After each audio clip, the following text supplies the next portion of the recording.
What distinguishes Broadcasting Scotland from a website or blog, apart from our brilliant programmes? Hi there, I'm Gordon Ross. Are the costs we face to enable us to produce those programmes. These costs are significant and ongoing. However, our facilities are able to do so much more if only we had the staff. In the last year, some of our supporters have cancelled their subscriptions. In one way, we would prefer it if it was because they didn't like us,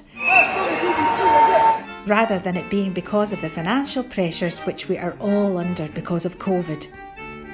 The really positive outcome of our fundraiser is that at a time of economic challenge in Scotland, we will use your donations to create jobs and in a small way contribute to improving the Scottish economy. If you want us to be Scotland's independent broadcaster, able to provide an alternative mainstream television platform, then please support us. Scotland is going to be an independent country. Just imagine what we could do if we had even 1% of the BBC Scotland channel's budget. Imagine. And then please consider turning your imagination into reality. Please support us if you can afford it.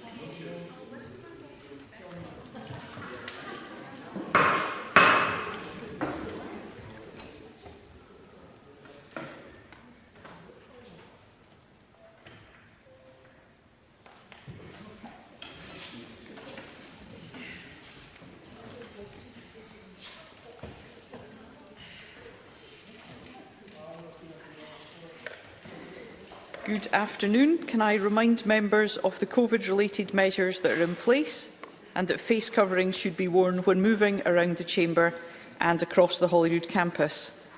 The first item of business this afternoon is time for reflection, and our time for reflection leader today is Annie Rinchin-Kandro, Director of Kagyu Samye Dzong, Edinburgh Meditation Centre, and Honorary Buddhist Chaplain, University of Edinburgh, Chaplaincy Service.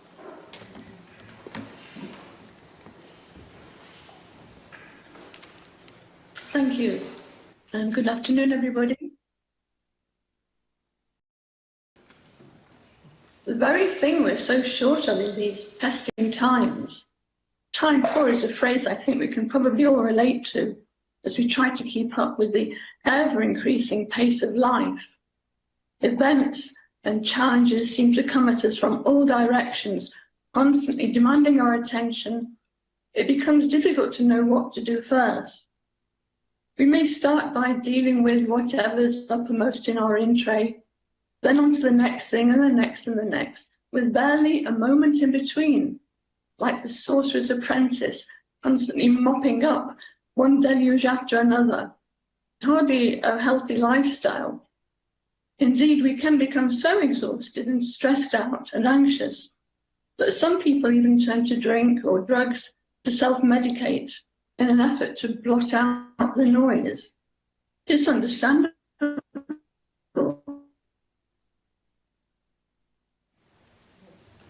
But it hardly we make good decisions for ourselves and others. Whether our responsibilities are familial or national or even international, if we wish to do the best by others, we need to be at our best. Calm, clear, and compassionate.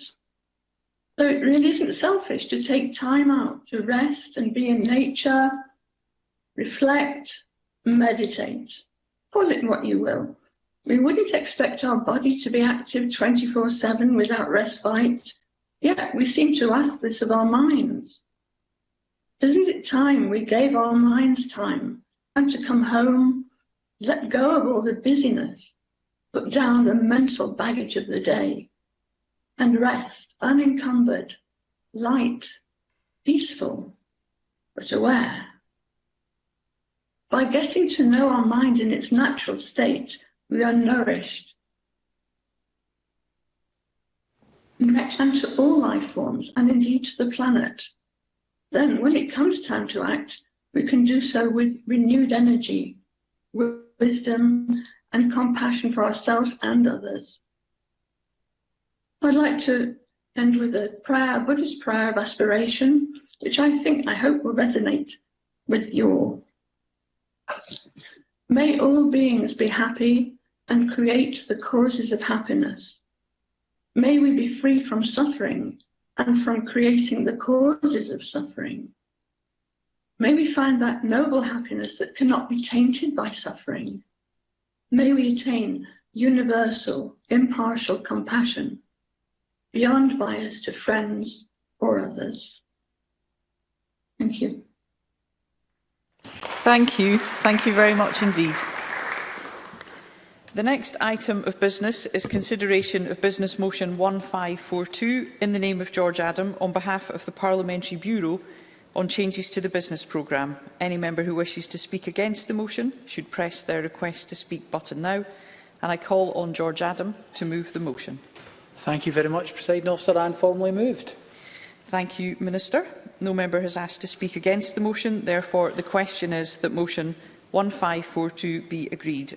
Are we all agreed? Yes. The motion is therefore agreed. The next item of business is topical questions. In order to get in as many people as possible, succinct questions and responses would be appreciated. And I call Beatrice Wishart. To ask the Scottish Government what measures public sector agencies, including the Scottish Government, Police Scotland and the Crown Office, will take to increase efforts to ensure women are protected from harassment and violence. Cabinet Secretary Keith Brown.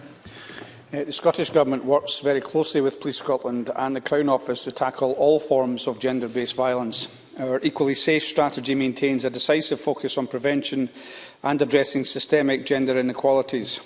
We have dedicated £19 million per year through the new Delivering Equally Safe Fund to implement the strategy, and in the programme for government we committed to invest over £100 million to support frontline services and focus on prevention of violence against women and girls. We strengthened our laws to tackle sexual violence, threatening or abusive behaviour, non-consensual sharing of images and domestic abuse. However, recent tragic cases and the experience of far too many women show that more needs to be done. We will therefore consider very carefully the recommendation from Baroness Kennedy's Independent Working Group on Misogyny, acting swiftly on its advice. And I welcome Police Scotland's message that the onus is on them to provide reassurance to women, and their new lone police officer verification process in that regard is very welcome. Beatrice Wishart. I thank the Cabinet Secretary for that response and declare an interest as a board member of Shetland Women's Aid. Violence against women and girls cannot be stripped back to an incident. It is all-consuming in the background of everything that we do. Every day, every minute, we risk assess and change our behaviour in a bid to stay safe. That needs to change. Guidance from the WHO states, despite the fact the violence has always been present, the world does not have to accept it as an inevitable part of the human condition. And it says, the factors that contribute to violent responses, whether they are factors of attitude and behaviour or related to larger social, economic, political and cultural conditions, can be changed. That is why Scottish Liberal Democrats have been calling for a new commission to work at this scale. This problem cannot be answered through existing strategies. Does the Cabinet Secretary see this need? Cabinet Secretary. Well, can I say that I certainly agree with the member in relation to the fundamental cultural aspect of this. And there is a continuum which is informed by that attitude, which leads from low-level misogyny right through to some of the horrendous crimes that we're all aware of. So I think it's important that certainly I concede that there's a need for both the police in this particular case to act, and they've done that, I think, very well in Scotland. There's a need for the government to take forward a number of strategies, some of which I've already mentioned. And there's a need for men in particular, men and boys, in terms of the attitudes which they have to women and girls. And to go back to the point I made before about equally safe at school, and Beatrice Wishart's point about how ingrained in society this is, that is why we're tackling gender inequality and gender-based violence at school. Things like teaching, even at primary school level, things like consent, healthy relationships. It's quite clear to me as well that Beatrice Wishart is quite right to say these are ingrained behaviours in women who've had to adapt to the behaviours of men. And it really comes back to men to have to change their attitudes.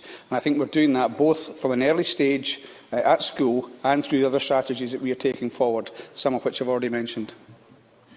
Beatrice Wishart. If the pervasive threat of violence wasn't enough, the delays in the justice system mean that women suffer in the aftermath too. Research by the Scottish Liberal Democrats identified over 50,000 cases breaching the 26-week timescale between caution and charge before lockdown, and this has clearly been exacerbated by the pandemic. Indeed, one constituent in Shetland will now have their case heard 5 years after the initial alleged offence occurred. Court budgets operate on a shoestring, and women disproportionately suffer as a result. Many feel that justice is out of grasp. How will delays in domestic abuse cases be monitored, and what is the Cabinet Secretary's advice for the many women currently waiting? Cabinet Secretary. Well, can I say that, first of all, crimes of domestic violence, of course, have a devastating impact on the victims, and we do encourage, not least through the passage of a new law which has been widely well received, but we encourage women to come forward, or anybody experiencing domestic abuse, to report that and seek support. There is no doubt the pandemic has been challenging in this regard, and it has created a court backlog to a greater extent, caused by necessary public health restrictions. And that has been responded to in a number of ways, not least through remote jury centres and the allocation of over £50 million to the court service to make sure that we can get through as many cases as possible. It shows also that while 25% of all summary cases are domestic abuse, 40% of evidence-led trials were domestic abuse, which shows, I think, the prioritisation given to domestic abuse cases. As I say, £50 million has already been allocated to our Justice Recover, Renew and Transform programme, and we will of course look to allocate further resources as we can to make sure that backlog is further reduced. And we do acknowledge the impact it has on domestic abuse victims, but all those within the justice system, including the accused, in terms of these delays, and we want to work down that backlog as quickly as possible. Karen Adam. Thank you. To ask the Scottish Government what action it is taking to tackle misogynistic behaviour. Cabinet Secretary. Well, as I said, women and girls in Scotland should feel safe on our streets and public places, and that includes online spaces as well. That's why we've set up an independent working group on misogyny and criminal justice, chaired by Baroness Kennedy, to independently consider how the Scottish criminal justice system currently deals with misogynistic conduct, and if there are gaps in the law that require to be remedied. The group is also looking at whether to add the characteristic of sex to the Hate Crime and Public Order Scotland Act. The working group is currently drawing up a range of evidential sources, including a survey which was filled out by 930 participants, academic evidence and presentations from third sector and justice agencies, including Police Scotland, who will be presenting at the working group meeting this week. The working group is due to report in February 22, and I would not agree with the Prime Minister that it's possible at this stage to rule out the need for a stand-alone offence of misogyny. Megan Gallagher. Presiding Officer, while the tragic case of Sarah Everard has rightly raised concerns about how crimes against women and girls are treated with by the Metropolitan Police, we must also be aware of how such crimes are treated closer to home by Police Scotland and other public bodies. What is clear is that had such a heinous crime taken place in Scotland, Scottish judges would not have been able to hand down a whole life sentence, meaning families could be left worrying that the perpetrator could be released years later. Therefore, can I ask the Cabinet Secretary whether he has reconsidered introducing whole life custody orders in light of recent events? Cabinet Secretary. I think as things stand, we believe that the courts do have the ability to have extended sentences in cases where they think that's appropriate. I would say, of course, we're continuing to have the dialogue, and other members within the Members' Party have put the case in debates, and of course we'll listen to those. But as things stand, we believe that the courts in Scotland have the ability, especially in cases as grave as the one that has been mentioned, to hand down appropriate sentences. I think it's possibly also true, and quite right, to say that the sentence handed down by the court in England reflected the fact it was a police officer that contributed that. So if we, as we often do, I think we share the view across this chamber that we should protect police officers because they hold a position of particular vulnerability by the job they do. We should also make sure that we recognise the fact they hold a position of trust and authority. So when they breach that, they get a sentence which is commensurate with that breach, as well as for the substantive crime. So we will continue, of course, as always, to keep these under review, but we currently believe the courts do have the powers that are required in Scotland. Audrey Nicholl. Thank you, Presiding Officer. Does the Cabinet Secretary agree with me that comments made by the North Yorkshire Police Commissioner, which blamed Sarah Everard for her murder by saying she should never have been arrested and submitted to that, were completely inappropriate? And does he agree that we should never blame women or leave it up to women to fix the problem of male violence, when for change to happen it needs to be accepted by everyone? Cabinet Secretary. I would completely agree. I think my former comments, previous answers, reflects that position. The member is absolutely right. We should never blame, of course, any victim of crime for that crime. And for far too long we have pushed the burden of responsibility in crimes of this nature onto women to keep themselves safe. And that needs to change. And for that reason, of course, I do not agree with the comments made. I think the First Minister also made very clear that she did not agree with those comments either. It is quite frankly men's violence against women, and it is the behaviours of men that we require to focus our attentions on, which is also what I think informed the police's response in Scotland. Instead of talking about waving down a bus, they made sure that the onus in their new procedure is put on the police and not on somebody that may be confronted by a lone police officer. That's the right way to do it. But I certainly agree with the member. The last thing we should be doing is blaming victims for the crimes which are perpetrated against them. Pauline McNeill. I sincerely welcome the Cabinet Secretary's comments at the weekend when he said that women should be included as a protected group within the hate crime legislation. It would be a very important signal that these behaviours are not acceptable in society from men. I do appreciate that the Cabinet Secretary was not the Justice Cabinet Secretary when the legislation was passed earlier this year, but the Scottish Government chose not to adopt an amendment which would have included women specifically in the legislation. So I wonder if the Cabinet Secretary now thinks it's time to act and not wait until next year for the findings of the working group on misogyny, as clearly he agrees it's obvious that it should have been included in the hate crime legislation in the first place. Cabinet Secretary. Well, can I say that I think it's always very important when we look to bring laws into this chamber that we have the correct diligence done in terms of consulting with both experts and others. And I think it's right that, and I know that was done in terms of the hate crime bill, but it's also true to say that in terms of a standalone offence of misogyny, it was agreed by the Parliament we should look at this further. Now, I've spoken, along with other ministers, with Baroness Kennedy on a number of occasions. I am satisfied she's making very good progress in relation to this, and I think it would be wrong to try and preempt that. We're now a very short time away from her coming to conclusions. I understand that she'll also consult with the Justice Committee of this Parliament, so Pauline McNeill will have a chance to discuss this directly with her. So I think that's the right way to go about things, in order that we can make sure that if we are to legislate further, we do so on the basis of the evidence that she has taken and the consultation process that's been undertaken as well. Maggie Chapman. Thank you, Presiding Officer. The Cabinet Secretary mentioned that Police Scotland has said the onus is on them to provide reassurance to members of the public, particularly women, that they are acting lawfully. Can I ask what other actions the Cabinet Secretary thinks Police Scotland should be doing to ensure the recent reported cases and allegations of sexual violence in other police forces are not repeated within Police Scotland, and whether he has any concerns about members of Metropolitan Police's Parliamentary and Diplomatic Protection Command joining Scottish officers during COP26? Cabinet Secretary. Well, I should say that I spoke to the Chief Constable a number of times over the last few days, and one of those times was when he was actually at the Met talking with the Commissioner of Metropolitan Police, amongst other things, about COP26.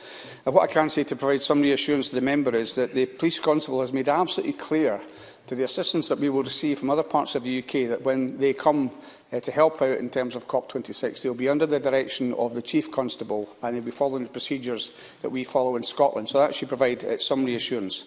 It's also true to say that Police Scotland, for their part, have changed their vetting procedures. There's now almost like a double hurdle to be climbed in terms of vetting to get entry to become a police officer in Scotland.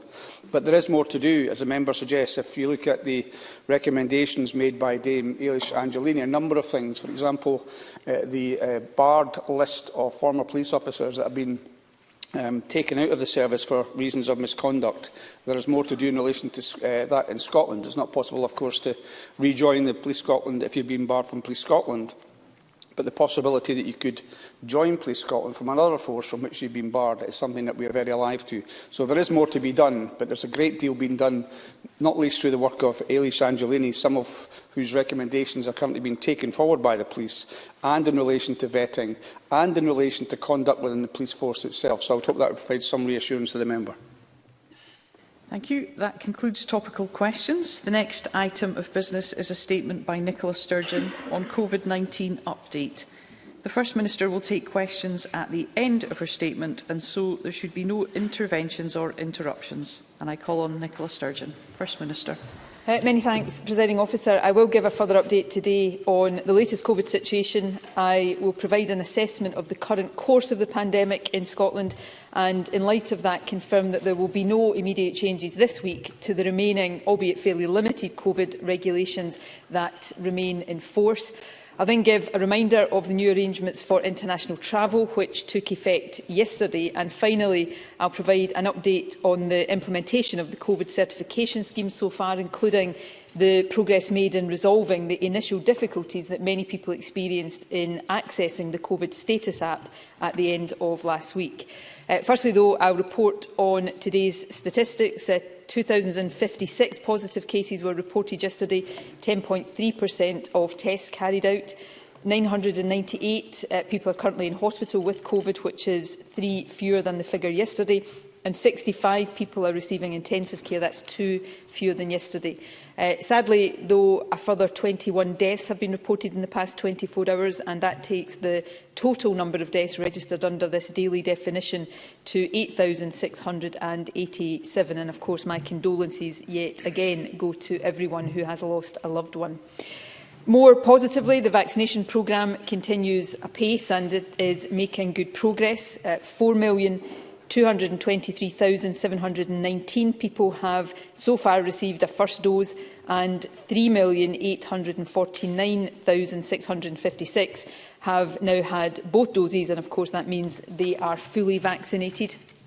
In total, 92% of the over 18 population is now fully vaccinated with 2 doses. That includes 96% of the over 40s, 75% of 30 to 39-year-olds, and 64% of 18 to 29-year-olds. In addition to that, 72% of 16 and 17-year-olds and 26% so far of 12 to 15-year-olds have had a first dose. And, of course, for most people in these age groups, only a single dose is currently recommended. Most 12 to 15-year-olds only became eligible for the vaccine 2 weeks ago, and appointment letters were sent out to them last week. So the fact that more than a quarter in that age group have already received the vaccine is highly encouraging. I would again encourage all 12 to 15-year-olds and, of course, their parents and carers to read the online information about vaccination so that they can take an informed decision about getting the jab. I'd also remind those in that age group and their parents and carers that there's also the option of asking further questions when attending an appointment, and I would encourage anyone with concerns to do so. I'm confident that our experienced vaccinators will be able to answer any questions and address any concerns. As I indicated last week, the programme of booster vaccinations is also underway. Those over 70 and those on the highest risk list are now receiving booster jags. People on the highest risk list who are immunosuppressed or immunocompromised are being invited separately for a third dose. Presiding Officer, this weekly update coincides with the latest 3-week review point for the remaining COVID regulations, and so I can confirm, indeed as I indicated earlier, that at our meeting earlier today the Cabinet agreed to continue in force with no immediate change the current regulations. That decision reflects, firstly, that the number of cases is continuing to fall, and so our judgment is that there is no need to introduce any tighter restrictions. But secondly, that the level of infection, though falling, does remain relatively high, and so that we consider that it is prudent at this stage, as we approach winter, to keep in place the remaining mitigations, face coverings, for example, for a further period. I'll give a bit more detail now of the trends we are seeing in cases and in the associated impacts. In the past 7 days, the number of cases has reduced by more than 1/5, and cases are now more than 60% lower than they were at the peak of this latest wave of infection back in early September. Although there are daily fluctuations, the trend in test positivity is also firmly downwards, from a peak of more than 13% in late August to just over 8% now. Significantly and positively, the fall in cases continues to be apparent across all age groups. The most significant decline this week again has been amongst 15 to 24-year-olds. Cases in that age group have fallen by almost 40% in the past 7 days and by more than 80% in the last 5 weeks. It's also worth highlighting that in the 0 to 14-year-old age group, which currently accounts for almost 30% of all new cases, there has nevertheless been a reduction of more than 1/5 in the past week and of more than 1/2 in the last 3 weeks. And that is important because although children are much less likely to fall seriously ill from COVID than older people, they can of course fall ill, and also they can and do pass on the infection to others who may be more vulnerable to serious illness. So this reduction is positive, though we should of course continue to guard against any complacency. The advisory subgroup on education and children's issues is meeting this afternoon, and it will be considering the mitigations which are currently in place in schools, including the requirement to wear face coverings in class. It may well be that they recommend keeping the current mitigations in place for longer, given the risks of the winter period. However, should they advise that any easing is possible following the October half-term, the Government will consider this carefully and advise schools of any changes as soon as possible. Now, I speculated last week that the recent fall in cases is likely driven by 2 factors, and that remains our view this week. The first factor is an increasing level of immunity as a result of high vaccination rates and, albeit to a lesser extent, infection with the virus itself. This underlines again the critical importance of all of us getting vaccinated if we are eligible, and that includes of course getting a booster jab when invited. The second factor is our individual and collective behaviour, and I'm grateful once again to everyone who has taken extra care in recent weeks in an attempt to stop and then reverse the spike in cases. That includes the many businesses and other organisations who are continuing to implement and promote the basic mitigation measures that are still in place, such as face coverings, hand hygiene, good ventilation and, where possible, continued home working. The significant and sustained fall in cases over recent weeks is now, I am very relieved to report, feeding through also into a fall in hospital admissions. In the second week of September, an average of 150 people a day were being admitted to hospital with COVID. That has now fallen by more than 1/3. At this point, fewer than 100 people a day are being admitted to hospital with COVID. As a result of the fall in hospital admissions, we are also now seeing a decline in hospital occupancy, which of course is the overall number of COVID patients in hospital at any given time. 2 weeks ago, there were 1,107 patients in hospital with the virus. Last week, that was 1,026, and today it is 998. In that time, the number of people in intensive care has also fallen from 94 to 65. Now, given that cases are continuing to fall, we hope and expect that the number of people in hospital will decline further, and indeed that rate of decline will pick up pace. And of course, we also expect and very much hope that the number of people dying from COVID will reduce as well, given the reduction in cases over recent weeks. All of this is positive and it is a source of great relief, I am sure, to all of us. That said, the number of people in hospital with COVID now is still higher than it was in late August, and the pressure on our National Health Service remains intense. NHS staff continue to deal with the combined challenge of caring for significant numbers of COVID patients, preparing for wider winter pressures and dealing with the backlog of care built up during the pandemic months. Also, as we head further into autumn and then winter, we do know that people will be meeting indoors more often or travelling by public transport rather than walking, for example, and that this will create the conditions for the virus to circulate. There is a risk that this will lead to a further rise in cases over the winter, and that would, of course, put further pressure on the NHS.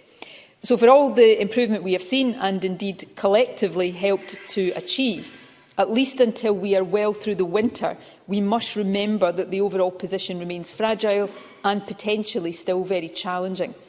That's why we continue to stress the importance of taking basic precautions such as good ventilation, wearing face coverings and keeping a safe distance from others if possible.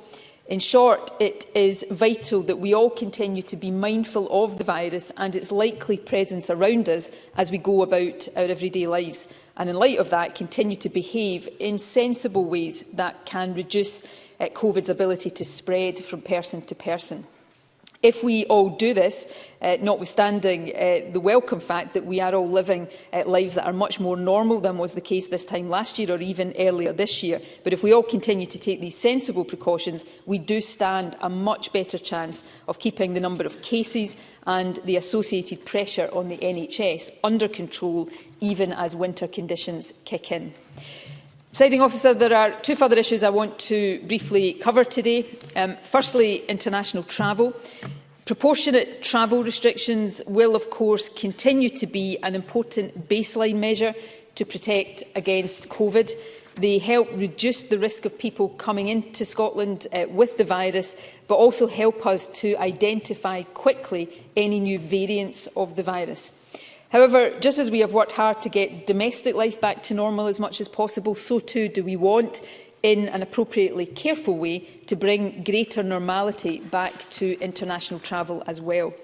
Yesterday, the arrangements for international travel changed in Scotland and indeed across the UK. What were the green and amber lists have now been merged. This means that there are now only two categories of country: those on the so-called red list, which are of course the highest risk countries at any given time, and then secondly all other countries.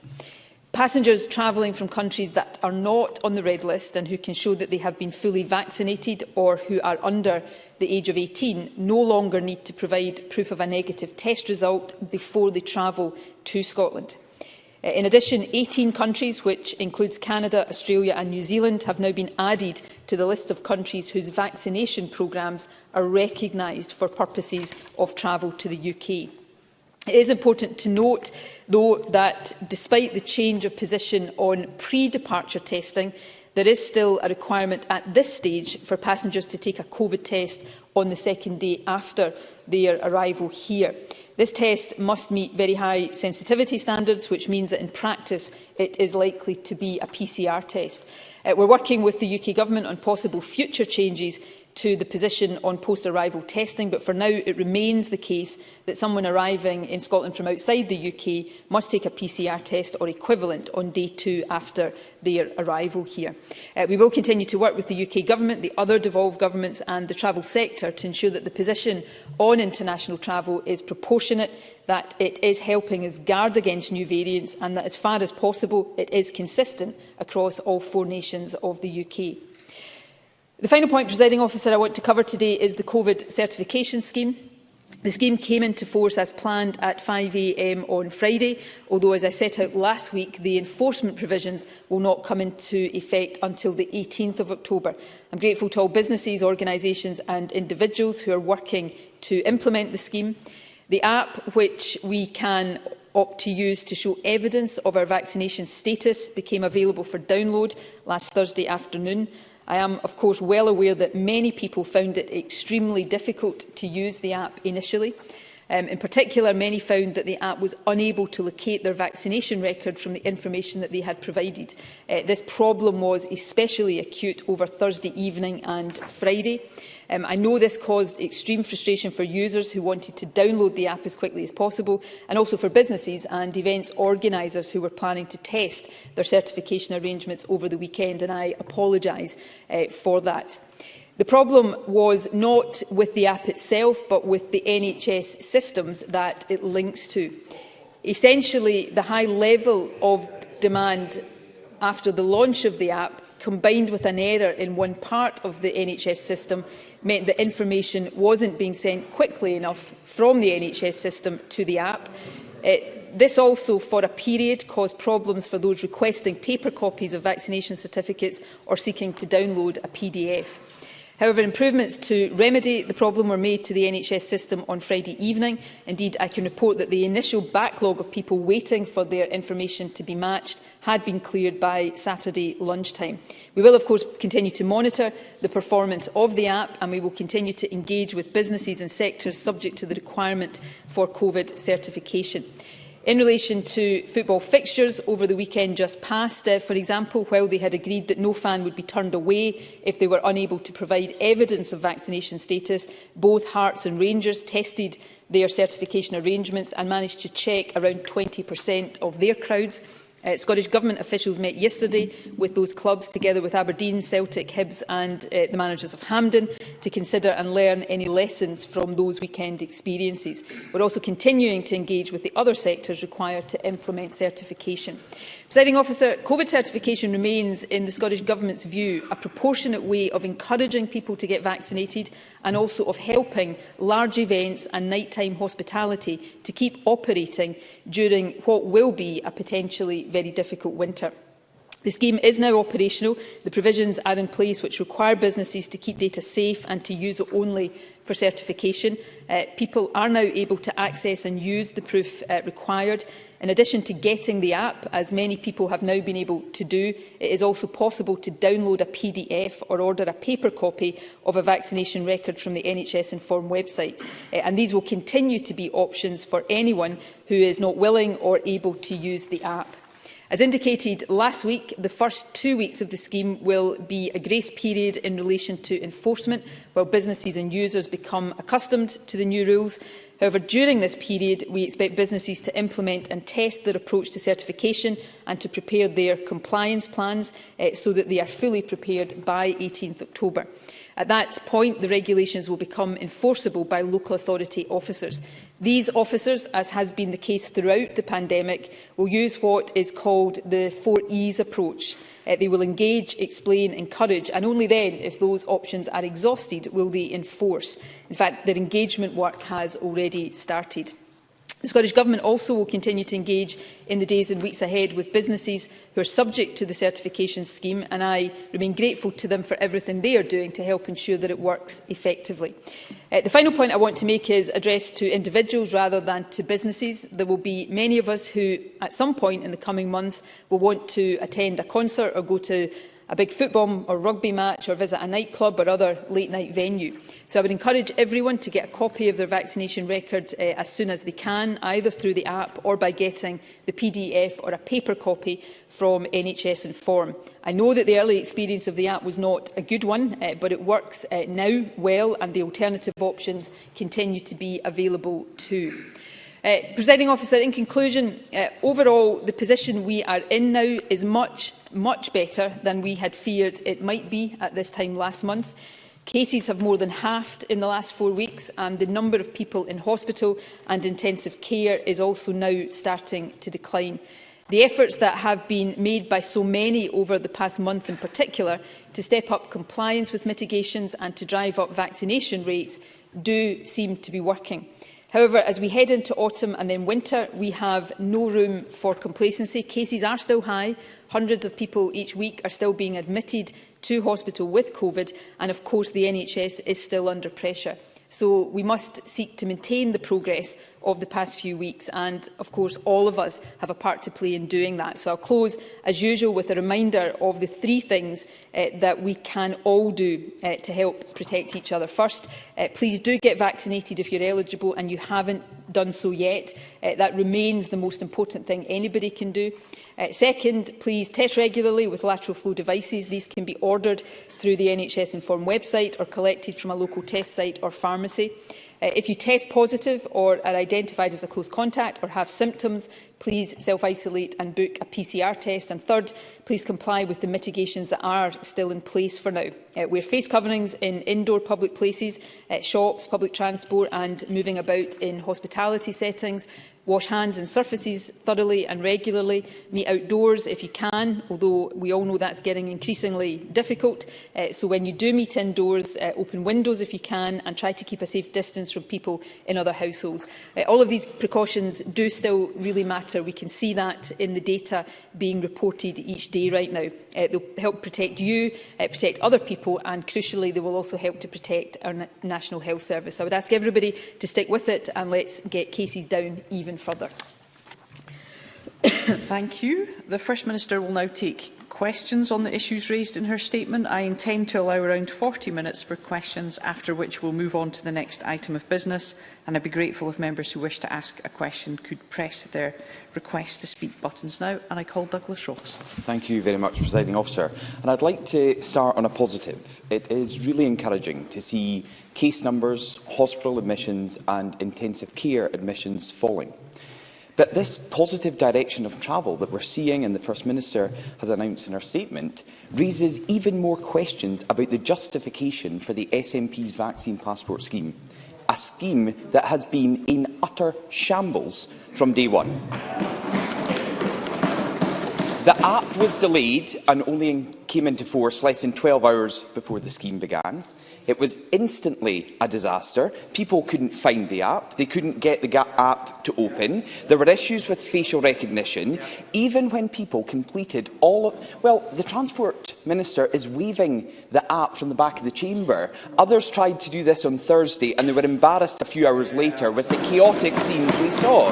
Because people are messaging just now to say they are still putting in all of their details correctly and they cannot get their vaccine passport up on the app. So there are continue to be issues days on.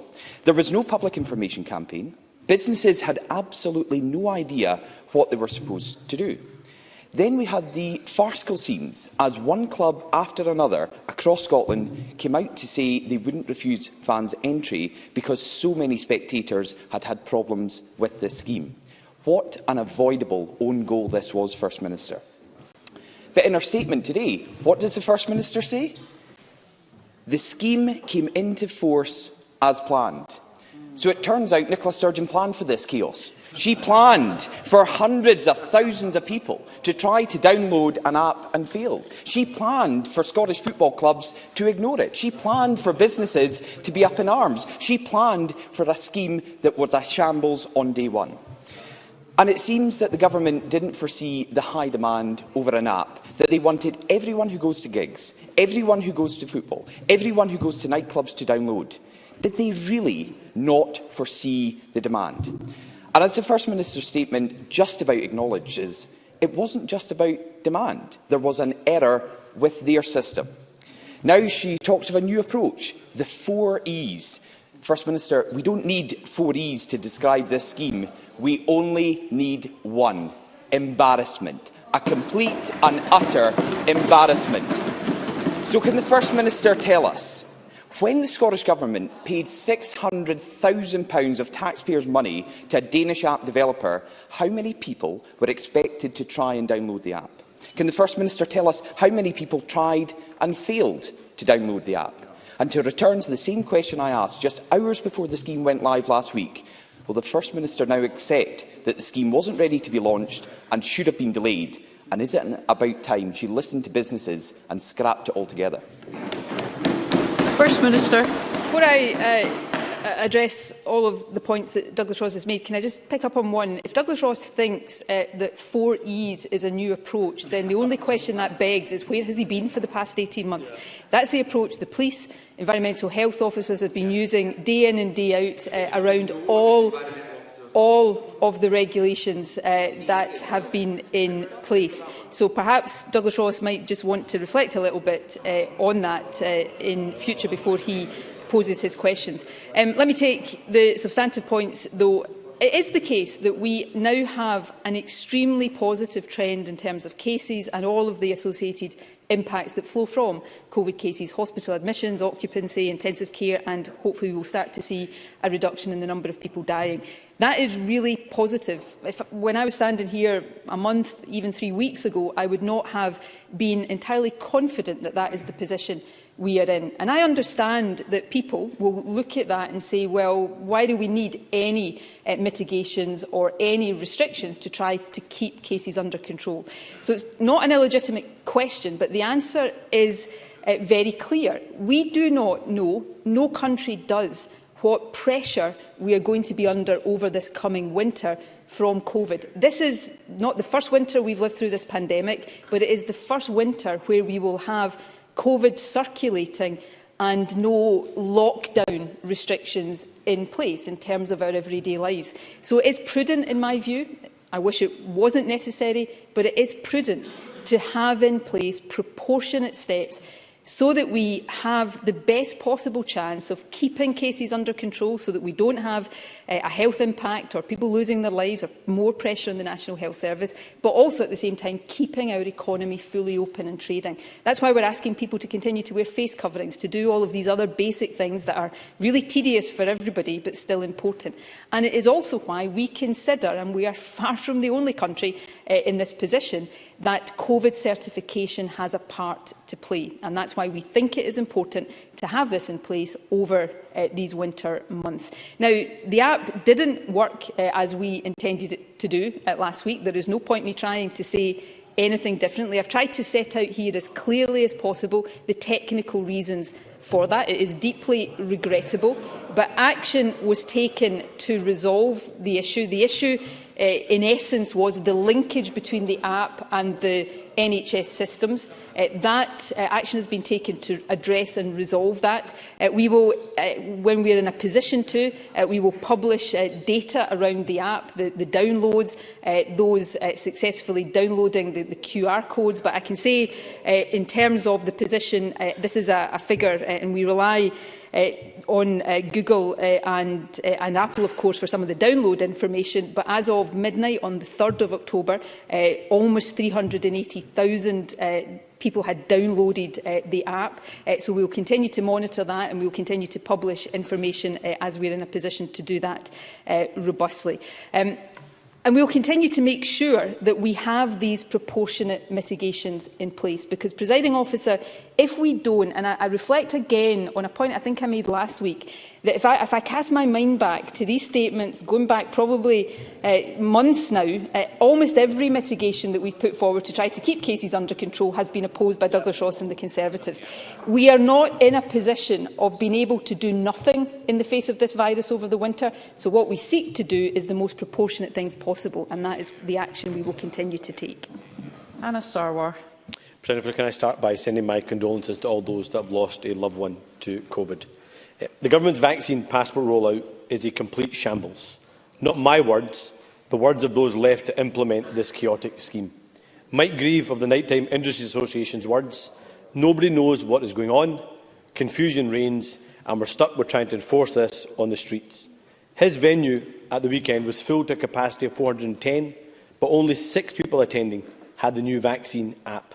This was a predictable disaster, and it is the consequence of an arrogant government forcing through its ill-thought-through plans despite concerns from the public health experts and businesses. The promised app was rushed out last minute, and it crashed just minutes later. There are also severe equality issues here. The app requires a driving licence or a passport.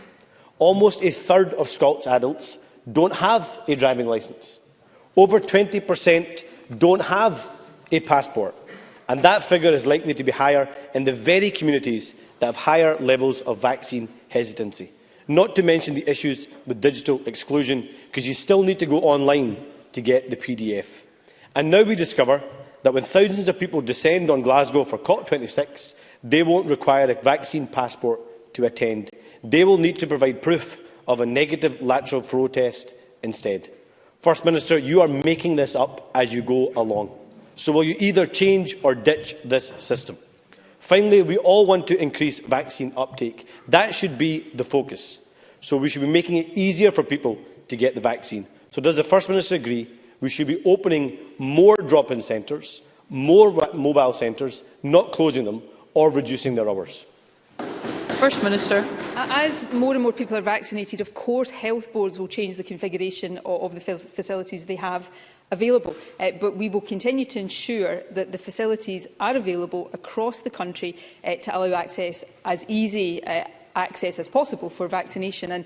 And I haven't got the figures in front of me for today, but I think certainly in the last few days Scotland became the country of all 4 nations with the highest proportion of the adult population vaccinated. So, the vaccination programme is a roaring success, but of course every single person that remains unvaccinated when they're eligible to be vaccinated is providing themselves with a vulnerability and adding to the overall vulnerability of the country. So we will continue to make sure that we take those steps to get vaccination rates up as high as possible. Indeed, that is one of the reasons for vaccine certification, to provide that added incentive to get those vaccination rates as high as we can do. On the certification scheme, I've already made very clear I do not consider the experience of the launch of the app last week to be remotely satisfactory.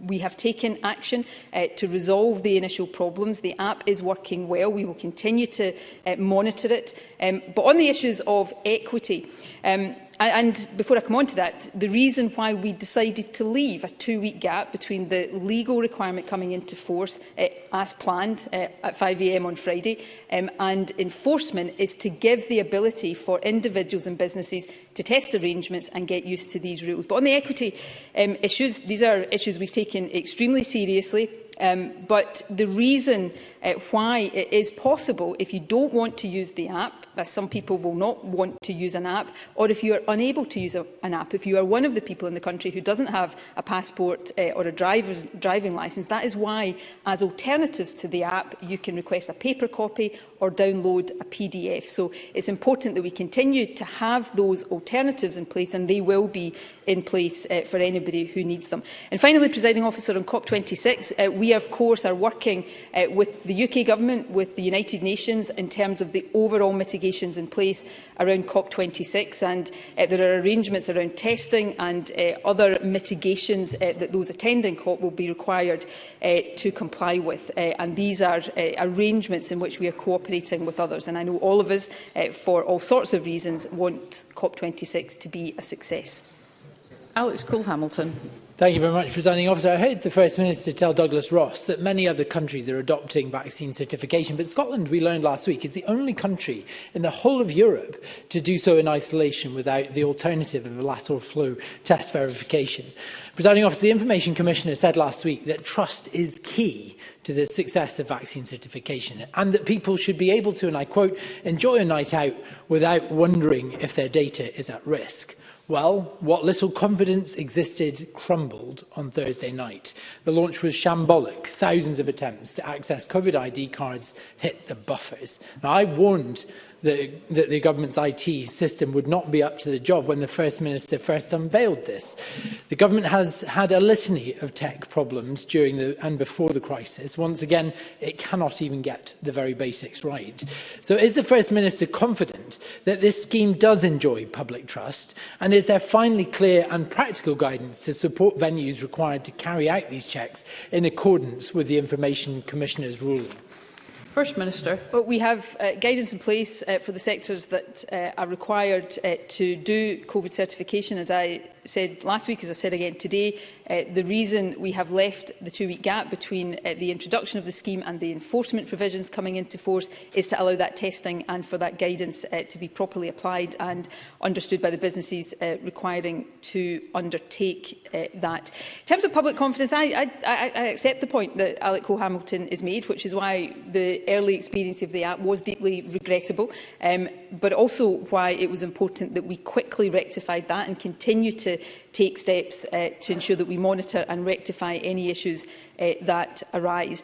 I don't think the public, after 18 months of this pandemic, particularly want to be in a position of having any restrictions like this in place.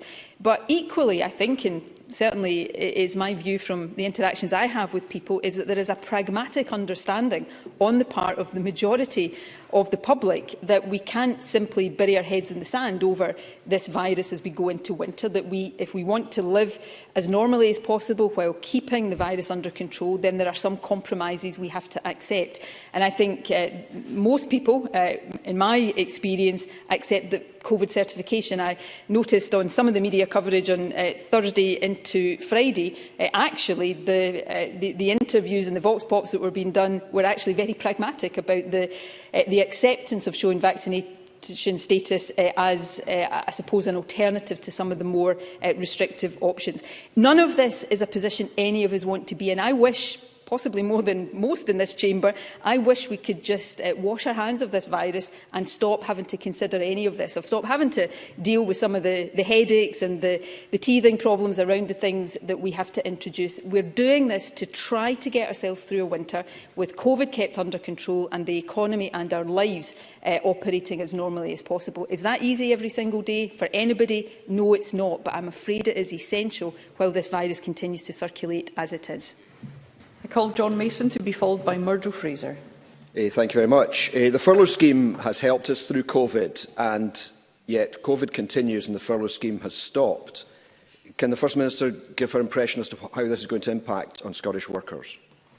First Minister. Well, I've got significant concerns. I know I'm not alone in this chamber in having these concerns about the impact of the withdrawal of furlough, while there is still an impact on the economy and businesses and workers more generally of the pandemic and what we're having to do to control it. So I think we will need to see over the weeks and months to come exactly what that impact is. I would expect that there will be an impact in terms of jobs lost. Of course, we also have acute labour shortages across our economy. So one of the things the Scottish Government is anxious to do is make sure that we are, through our Skills Development Agency and the other work we do around employability, is trying to match available skills with the job vacancies that are there. But we're going into a very uncertain period in terms of employment, in terms of labour shortages and the overall impact on the economy. I think it would have been preferable had furlough remained in place for longer, but of course that's not a decision that was at the hand of the Scottish Government. Murdo Fraser, to be followed by Christine Graham. Thank you, Presiding Officer. The First Minister in her statement mentioned the issue of face coverings in schools. I've had constituents who are parents asking me why their children have to continue wearing face masks in schools, even when seated at desks. When they saw the First Minister and many of her colleagues at the weekend on social media in this building meeting members of the public, not themselves wearing face coverings or exercising any social distancing. And the question they are asking is there one rule for their children and a different rule for the First Minister and her colleagues? First Minister. No, there's not, and I think people know that. Many of Murdo Fraser's colleagues, and I'm very delighted about this, introduced me to their guests here on Saturday. There were moments where photographs were being taken in this building where face coverings were not on. That does not mean that the rules apply to one person and not to another. I don't want to be in a position of having to wear face coverings for longer than necessary, and I certainly don't want to be in a position of asking anybody else to do that. But this comes back to the central point. We can't simply pretend this virus doesn't exist. So what are the proportionate, least restrictive measures we can take to keep it under control? And Murdo Fraser, I guess, is perhaps making the point that I was making to Douglas Ross. We know what the Conservatives don't want us to do in terms of mitigations. What we don't hear from them is how they do think we should keep this virus under control over the winter. In terms of schools, and many of us will have school-age relatives and friends, And if there was a setting in which I would like first and foremost to lift the requirement to wear face coverings, it is in the classroom, because it is far from ideal from young people. But we have to take advice, we have to listen to that advice. As I said earlier on, the advisory subgroup is meeting this afternoon and will await their latest advice and share it with Parliament in due course. Christine Graham, to be followed by Colin Smith. Thank you very much, Presiding Officer. First Minister, I refer to your statement that the over 70s are now receiving booster jags. Can I ask for clarification if the timing of that booster is dependent on when you receive the second vaccine, and indeed that you might then be offered your booster and flu jag on the one visit? First Minister. It is entirely possible. In fact, I know some people who are already in this category who will get their booster vaccine and their flu jab in the same visit, and where possible that will happen. There is a recommended time gap between the second vaccine and the booster vaccine. The JCVI set that out in their advice of 6 months. If memory serves me correctly, it is 6 months, and that will then guide the timing of booster vaccinations, which is why somebody in my age group will wait longer than somebody in my parents' age group for that booster vaccination. Those vaccinations are underway. Health and care staff, those over 70, those at the highest risk group, are of course being given the booster vaccinations first, and then we'll work through the rest of the recommended population in the order they got their initial vaccination, to take account of that recommended time gap. Colin Smith, to be followed by Stephanie Callaghan. Thank you, Presiding Officer. A number of health boards, including NHS Lanarkshire and Dumfries and Galloway, don't currently have any drop-in clinics for COVID vaccinations and have returned to an appointment system at a time the Government says it wants to boost the number of young people being vaccinated. Is the First Minister concerned this decision, no doubt due to staff shortages, will have an impact on a quick rollout of the booster and flu vaccine programme this autumn and winter? First Minister.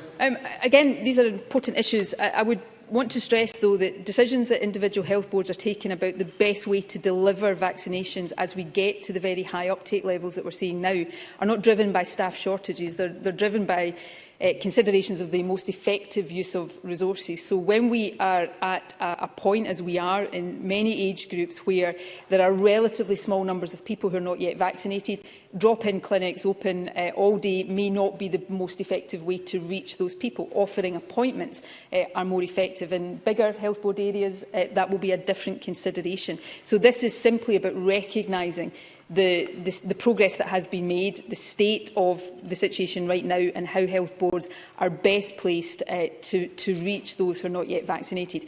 The percentages are small, but within those percentages there are still lots of people that we want to reach. So therefore it's important that we allow health boards to exercise some judgment and discretion, given their different geographies, of how best to reach these people. Of course, the Health Secretary stays very close to these discussions with all health boards.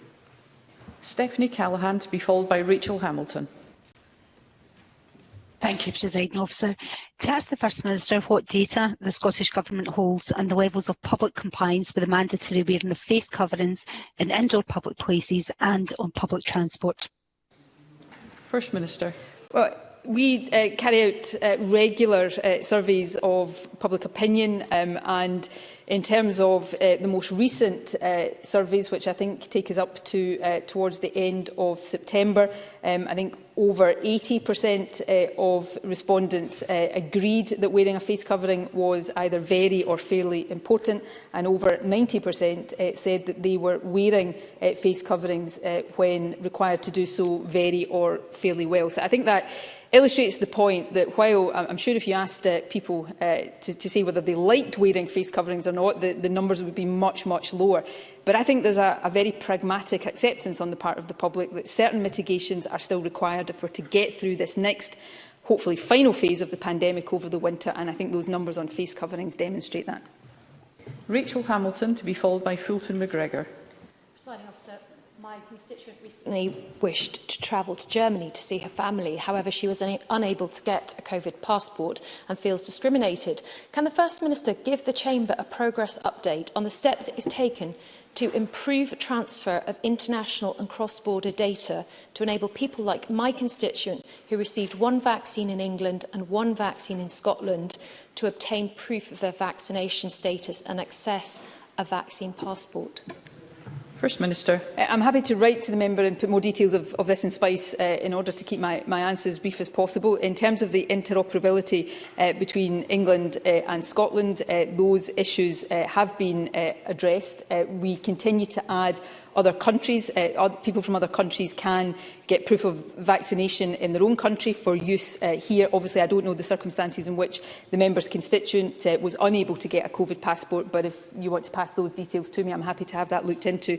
But what I'll undertake to do, Presiding Officer, is set out for Spice the different categories of people who live here who might have been vaccinated somewhere else, or visitors here, and what the current arrangements are in terms of accessing the status of vaccination. Fulton McGregor, to be followed by Ross Greer. Thank you, Presiding Officer. The First Minister might be aware that the United Dance Organisation's European and World Dance qualifiers required to be held in November and December, or Scottish dancers will not be able to take part. To date, my constituent, Michelle Connolly, the designated organiser of the Scottish qualifiers, has been unable to secure a suitable venue, as all councils across central Scotland are telling her that it is out with the current COVID guidance, as the event requires an attendance of up to 2,000. I can send the First Minister's office more information if required, but I wonder if the First Minister could investigate this issue and ensure appropriate guidance is issued to local authorities to allow these talented young people the opportunity to join their counterparts from countries across the globe and to represent Scotland on the world stage. First Minister. I'm more than happy if Fulton McGregor wants to send me details of this to look into it further and issue whatever guidance we may deem necessary as a result of that. I would remind the Chamber, though, that there are currently no limits on the size of events that can take place in Scotland as a result of COVID rules. Of course, certain events over a certain number of people, which varies based on whether the events are indoors or outdoors, will be subject to COVID certification. But I think last week I set out the fact that because of the introduction of COVID certification, the rules around needing permission for size of certain events were being removed. So there is no overall limit on the size of events that can take place. Ross Greer, to be followed by Karen Adam. Thank you, Presiding Officer. Next week is the deadline for ventilation improvements in Scottish schools. Could the First Minister provide the Chamber with an update on how much of the funding allocated for these improvements has been spent, if a report will be produced on how it was spent, and what measures are in place to monitor the effectiveness of the improvements that were made? First Minister. Well, the announcement of the £25 million fund to support small businesses enhance ventilation, I think we made that announcement at the end of September, has been very warmly welcomed by a number of stakeholders, including the Federation of Small Businesses. Since making that announcement, as I indicated we would, we've been working with delivery partners to take forward the next steps, recognising the importance of this work as we enter the winter months, when it might be less practical for businesses to keep windows and vents open. So we will set out the further details of the grant and funding scheme, and of course we will report, as we have done through against previous funding streams for businesses. We will report against uptake and spend around that particular fund. Karen Adam, to be followed by Rona Mackay. To ask the First Minister what reassurances the Scottish Government can provide for people with medical exemption from the COVID-19 vaccine, that they will be treated with dignity and respect as we transition to the full vaccine passport programme. First Minister. Well, there are a very, and I stress a very small number of people in Scotland who cannot be vaccinated for medical reasons. There may be people who believe that they cannot be vaccinated for medical reasons, but actually in very few cases will that turn out to be the case. However, medical exemptions allow those who can't be vaccinated due to a health condition access to settings that would otherwise require vaccination, and people that are known to health boards to be in that category are being notified of that. And of course, over a period, it will also be possible for people who think they are in that category and haven't had that notification to apply for it. It is important that people in this position are treated with kindness and with dignity and with understanding. But I want to stress again, there are actually very, very small numbers of people who cannot be vaccinated for health reasons. Rona Mackay, to be followed by Tess White. Thank you, Presiding Officer. Recently, I was contacted by a constituent who was a participant in the Novavax COVID COVID vaccine trials. The vaccine is yet to be approved, but my constituent has been unable to access her vaccination status via the app and hasn't been issued with a QR code within her vaccination letter. Can the First Minister outline what support is available for trial participants to ensure they are not disadvantaged during the rollout of the certification programme? First Minister. Work is ongoing. I think I covered this in response to a question last week to ensure that the vaccine status of those who volunteer for clinical trials is correctly presented on the vaccine database. A letter confirming someone's involvement in trials has been issued to those who participated in the trials, and any participant who has not yet received a letter should contact their respective research team. That letter can be used for domestic purposes as proof of trial status. Individuals travelling abroad will still need to meet the requirements of their destination country when travelling, for example, a negative pre-departure test, if that is the arrangements and if that is stipulated by the respective country. But I'd stress that anybody here who took part in a trial will not be disadvantaged. That would be deeply unfair given the great service they have done to the rest of us. They should have had a letter, and if they haven't had a letter, they should contact their respective research team. Tess White, to be followed by Emma Harper. Thank you, Presiding Officer. The Head of Health Intelligence for NHS Grampian commented last week that there's been a reduction in lateral flow testing, with many people only using these tests once they become symptomatic.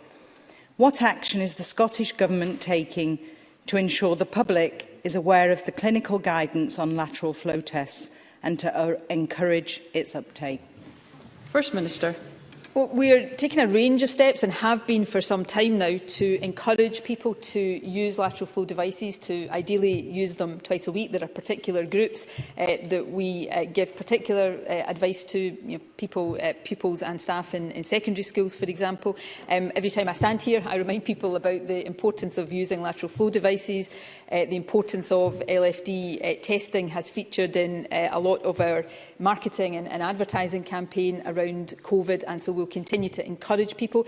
I think it stands to reason that when cases rise, people, because understandably are more anxious, are possibly likely to do it more. When cases fall again, there may be a tendency to fall back in that. And that's why a really important message for me, for the government, but actually for all of us to give is don't drop your guard as cases continue to fall.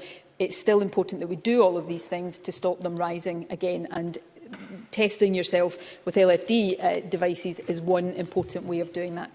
Emma Harper, to be followed by Paul Sweeney. Thank you, Presiding Officer. Just on the back of Tess White's question, around 1 in 3 people with COVID-19 do not have symptoms but can still infect others. And particularly as we head into winter and the likelihood of people gathering indoors, I'm sure the First Minister will want to reiterate how important it is for people to take rapid lateral flow tests every 3 to 4 days to check for COVID-19, even if folk don't have symptoms. But can she confirm that these tests will still remain free of charge in Scotland? First Minister. We absolutely intend that these tests remain free of charge. They're an important part of our protection against COVID. Emma Harper is right. There are a significant number of people who will contract COVID who don't display symptoms, and certainly don't display symptoms in the early part of their period of infection. That's why lateral flow testing is so important. Our advice is to do it twice a week. I would also advise people to do that, and in addition to do that before you perhaps go somewhere, or if you forget to do it once or twice a week, do it if you're due to visit somebody or go to a particular event. The other part of the advice, of course, is if your LFD is positive, then make sure you book a PCR test to get confirmation of that result, and, of course, isolate immediately. It is really important that we all continue to do these things over the winter, and if we all do follow all of this advice, we do have the best chance of keeping cases on a downward track. Paul Sweeney, to be followed by Jim Fairley. Thank you, Presiding Officer. As Mr Sarwar previously mentioned, a third of Scots don't have a driver's licence and a quarter of Scots don't have a passport. Given these are integral to the logging in to this app, is there a potential digital exclusion issue there with the design of the app? And can the First Minister agree that that perhaps indicates design immaturity in the app, and will she take steps to address that potential flaw in the system? First Minister. Well, we have addressed the fact that not everybody will have a driving licence or a passport and therefore will not be able to use the app. That is why, not just for a few days, but throughout this, we intend to continue to offer the alternatives of somebody being able to order a paper copy of their vaccination status or download a PDF. So both of those things can be done without using the app at all. And it's important that those alternatives are there and people are aware of them. Jim Fairley, to be followed by Alexander Stewart. Thank you, Presiding Officer. We're all aware of how difficult things have been during the pandemic and with the restrictions and the need for a good recovery. But businesses across my constituency are being impacted by the 7.5% rise in VAT which the UK Government imposed at the start of October. This is in addition to the pressures caused by rising wages and rising inflation. Indeed, Douglas Ross said in First Minister's questions last week that businesses have never had a tougher time than right now. And given that many hospitality businesses in my constituency are reporting they did not experience this staycation bounce this year, does the First Minister agree with me that the supposed party of business in this chamber should speak to colleagues in London about the impact these VAT changes are having on businesses in Scotland? First Minister. It would be good if occasionally the Scottish Conservatives raised any of these concerns with their counterparts in London. I'm not convinced their counterparts in London pay any attention to them, incidentally, but that's another matter altogether. But there's a really serious issue at the heart of this. The Tories are right now raising taxes on businesses and on individuals at a really difficult time for the economy as we try to recover from this pandemic. Brexit has also caused, as we know, acute labour shortages across our economy, which is making it difficult to get certain foodstuffs to supermarket shelves. It's making it difficult for people to access fuel reliably. And these problems, I think, are going to simply increase and get worse over the winter unless the UK Government really stops and thinks about the impact of its actions and comes up with solutions. And I think all of us should be demanding that they come up with solutions and come up with these solutions quickly. Alexander Stewart, to be followed by Willie Coffey. Thank you, Presiding Officer. With reports this morning that police officers are now routinely filling in for ambulance crews by transporting patients to hospital, does the First Minister accept that this government waited too long to tackle the crisis in the ambulance service? First Minister. The police are not routinely filling in for the ambulance service. The Scottish Ambulance Service has not asked the police to take patients to hospital. Of course, it may well be, and I'm not sure if the member is suggesting that this shouldn't be the case, that if a police officer comes across somebody who needs to go to hospital, they will opt to transfer them to hospital without. But that is not as a result of a request from the Scottish Ambulance Service. We have big challenges across our ambulance service and our National Health Service, just as England, Wales and Northern Ireland and many countries across the world do. We are taking action to respond to these challenges. We are rightly and properly, and this will continue, I'm sure, throughout the winter, being robustly scrutinised on that. But let's not sort of claim that things are happening that are not happening across the country. Willie Coffey, to be followed by Graham Simpson. Thank you. Can I ask the First Minister whether the Scottish Government is aware of reports of some families being prevented from travelling abroad because their teenage children may still test positive for COVID many weeks after their first positive test, despite no longer being infectious, and to ask what can be done to remedy this situation with the school holiday period almost upon us? First Minister. We do recognise, and obviously this is a clinical reality, that someone who has recently had COVID may continue to test positive for some time, and depending on the rules in countries to which they are travelling, that could prevent them from travelling. So people need to check the entry requirements for countries they're planning to visit before arranging a trip. This is one of these issues where we will look on an ongoing basis at things we can do to try to ease the difficulties that are being caused here, but it is just one of these features of COVID that people have to think about when they're making decisions about travel, or indeed making decisions about doing things here. And Graham Simpson. Thank you, Presiding Officer. The Delegated Powers and Law Reform Committee earlier today rejected the Government's vaccine passport regulations on the basis that they were rammed through without proper parliamentary scrutiny. There's been ample time to show Parliament the respect it deserves and allow MSPs to scrutinise this deeply flawed scheme before it came into force. So given that a committee has now said, hold on a minute, will the First Minister agree to rescind the regulations so that MSPs can do our job?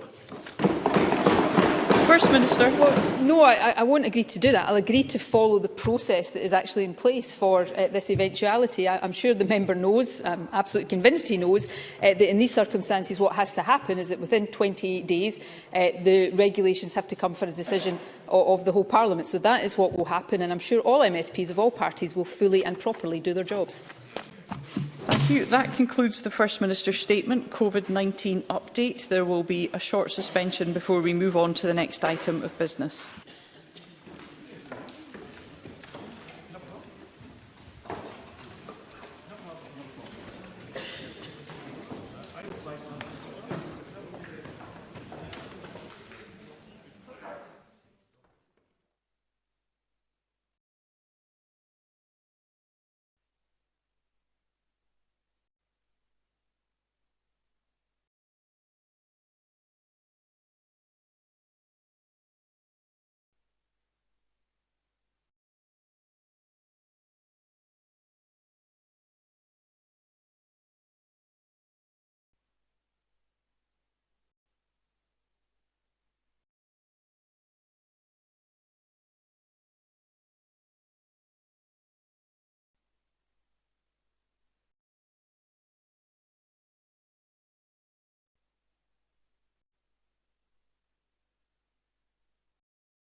Okay, the next item of business is a statement by John Swinney on COVID recovery strategy.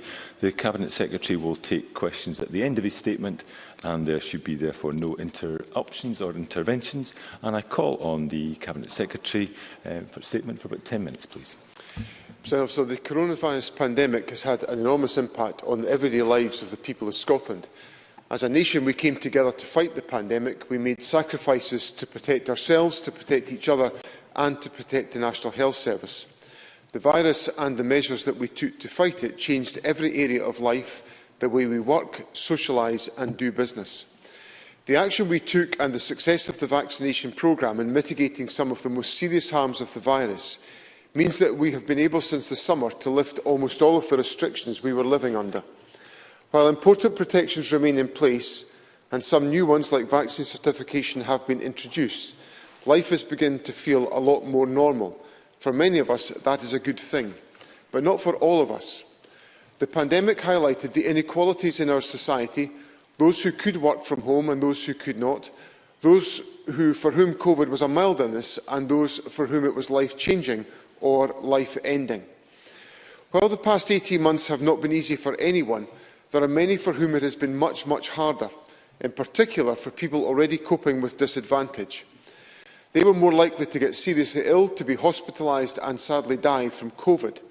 And they are the hardest hit socially, educationally and economically due to the restrictions it was necessary to introduce in order to control the spread of the virus. We cannot go back to a life where some people, because of their income, health, disability, race or gender, are less secure and less able to protect themselves and their families from circumstances beyond their control. Our recovery must be about creating a fairer Scotland. It cannot be about going back to a way of living that for far too many people in Scotland was simply not good enough. That is why I am publishing today the COVID recovery strategy for a fairer future. This document has a laser focus on addressing those inequalities. Central to this strategy is our determination to build on the spirit of cooperation, urgency and flexibility that characterised our response to the pandemic. If our people are secure, if they have firm foundations, then our communities, businesses and society will be more resilient and will flourish. This strategy is neither the end of the story nor the whole of it. A vast amount of work has already been undertaken, notably the NHS Recovery Plan and the Education Recovery Plan published today, and more will follow. It does not seek to provide the level of detail on recovery plans for individual public services, but it does provide the overall principles that will guide them. The strategy has a clear vision to address the inequalities made worse by COVID, to make progress towards a well-being economy where our success is judged on more than GDP, and to accelerate inclusive, person-centred public services.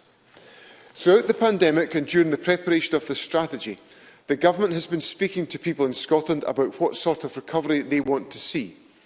People said that they wanted a recovery that achieves financial security for all, that supports health and well-being, that empowers communities and places, that addresses the harms caused by the pandemic, that recognises the value of time and social connections, that advances equality and strengthens rights, that starts from the individual and involves people in decision-making, that is evidence-driven, that supports economic development, and that is ambitious and transformational. We have listened to what people told us and what was shared through the Citizens' Assembly and with the Social Renewal Advisory Board. That ambition for a fairer Scotland is the heart of this strategy, and it lies behind the three outcomes which the strategy works towards: to establish financial security for low-income households, to enhance the well-being of children and young people, and to create good green jobs and fair work. These three outcomes are supported by an overarching ambition to rebuild public services, learning the lessons of the pandemic where, because it mattered, boundaries were overcome and by necessity all spheres of government and the third sector came together to deliver truly person-centred services. Overcoming boundaries was central to the approach that we took to homelessness during COVID. Pre-pandemic, Scotland had around 300 people sleeping rough or in shared dormitory-style accommodation. People who generally have poorer health and higher rates of complex problems than the general population, and were therefore at greater risk of the virus and its devastating consequences. Through our partnership with local authorities and the third sector, rough sleeping was almost eradicated last year. Emergency accommodation was provided, along with daily hot meals and emergency food, and enhanced independent living support was given to young women experiencing homelessness and who had experienced sexual assault. Having a fixed place to stay also gave access to a range of vital support services: primary care, mental health, advocacy, employment support and addiction services coming together to support individuals. This is just one example of how a collective national approach truly delivered person-centred service, and it's exactly the type of approach our country needs in terms of recovery. Our renewed and enhanced partnership with local government and working collaboratively with the third sector and business are the foundations of this strategy. In it, we set out the steps that the Government will take to ensure financial security for low-income families, including rolling out the Scottish Child Payment to children under 16 by the end of next year, and doubling it to £20 per week per child as quickly as possible within this Parliament, expanding funded early learning and childcare for children aged 1 and 2, designing a wraparound childcare system to provide care before and after school and in the holidays, where the least well-off families will pay nothing, reducing the costs of school with free breakfasts and lunches in primary school and the school uniform grant, as well as investing in employability support to get people into work. To improve the well-being of children and young people, the strategy includes commitments to investing at least £500 million over the life of this Parliament to create a whole family well-being fund, shifting to preventative interventions and creating holistic universal support services, investment in mental health support for children and young people, and improving and scaling family support services. It details investment in important cultural and creative programmes such as Systema Scotland and the Youth Music Initiative. It also outlines how we will address the opportunities lost to young people during the pandemic through the Young Persons Guarantee, providing up to £70 million this year, so every person aged between 16 and 24 has the opportunity to study, to take up an apprenticeship, a job or work experience, or take part in formal volunteering. And to support employment following the pandemic and Brexit, we will work to ensure good green jobs are available, simplifying investment in skills and training to ensure that people have the support available throughout their lives, investing £200 million in adult upskilling and retraining opportunities, embedding fair work so people have good jobs, and also to increase productivity and enhancing equality of opportunities so that everyone can access and progress in work. And we will work with local authorities on a community wealth building plan to ensure there are good local employment opportunities in every area. I am pleased to tell the Chamber that the strategy has been agreed with the Convention of Scottish Local Authorities and is supported by local government. Over the past 18 months, our response to COVID has been a shared endeavour, and so too must be our approach to recovery. Local government is at the heart of that. But delivering on the strategy requires focus and prioritisation. Learning from the successful programme management of the delivery of 1,140 hours early learning and childcare, the Scottish Government and COSLA will establish a COVID Recovery Programme Board, which will be jointly chaired. This board will oversee the delivery of the strategy and ensure focus is brought to this work over the coming 18 months. Partnership with local government is essential, but our collective endeavour for recovery will also involve community groups, charities and voluntary organisations and businesses, large and small. There is no sector of Scottish life that does not have a part to play in the successful delivery of this strategy, and there is no sector that does not stand to gain from that success. The role of the third sector during the crisis was proven time and time again in the rapid help that it and thousands of volunteers provided to support communities. Collaboration happened across organisations and traditional boundaries. We must build upon that ability and strengthen the sector's capacity in our recovery. We know economic recovery is central to the success of this strategy, and we will continue to work in partnership with business organisations.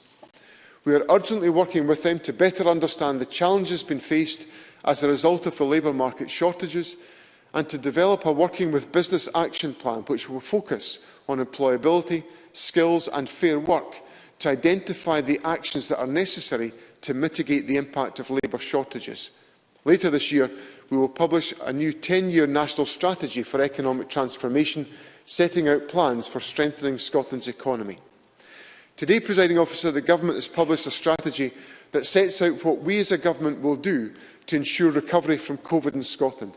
It sets out an approach to ensure the most affected are never so vulnerable again, to enable them to take steps to improve their lives and those of their families. It is a uniquely Scottish approach to progressive recovery which seeks to build a better society than what we had before. Over the last 18 months, life has changed markedly. Over the next 18 months, the period covered by this strategy, we can build back on a fairer basis.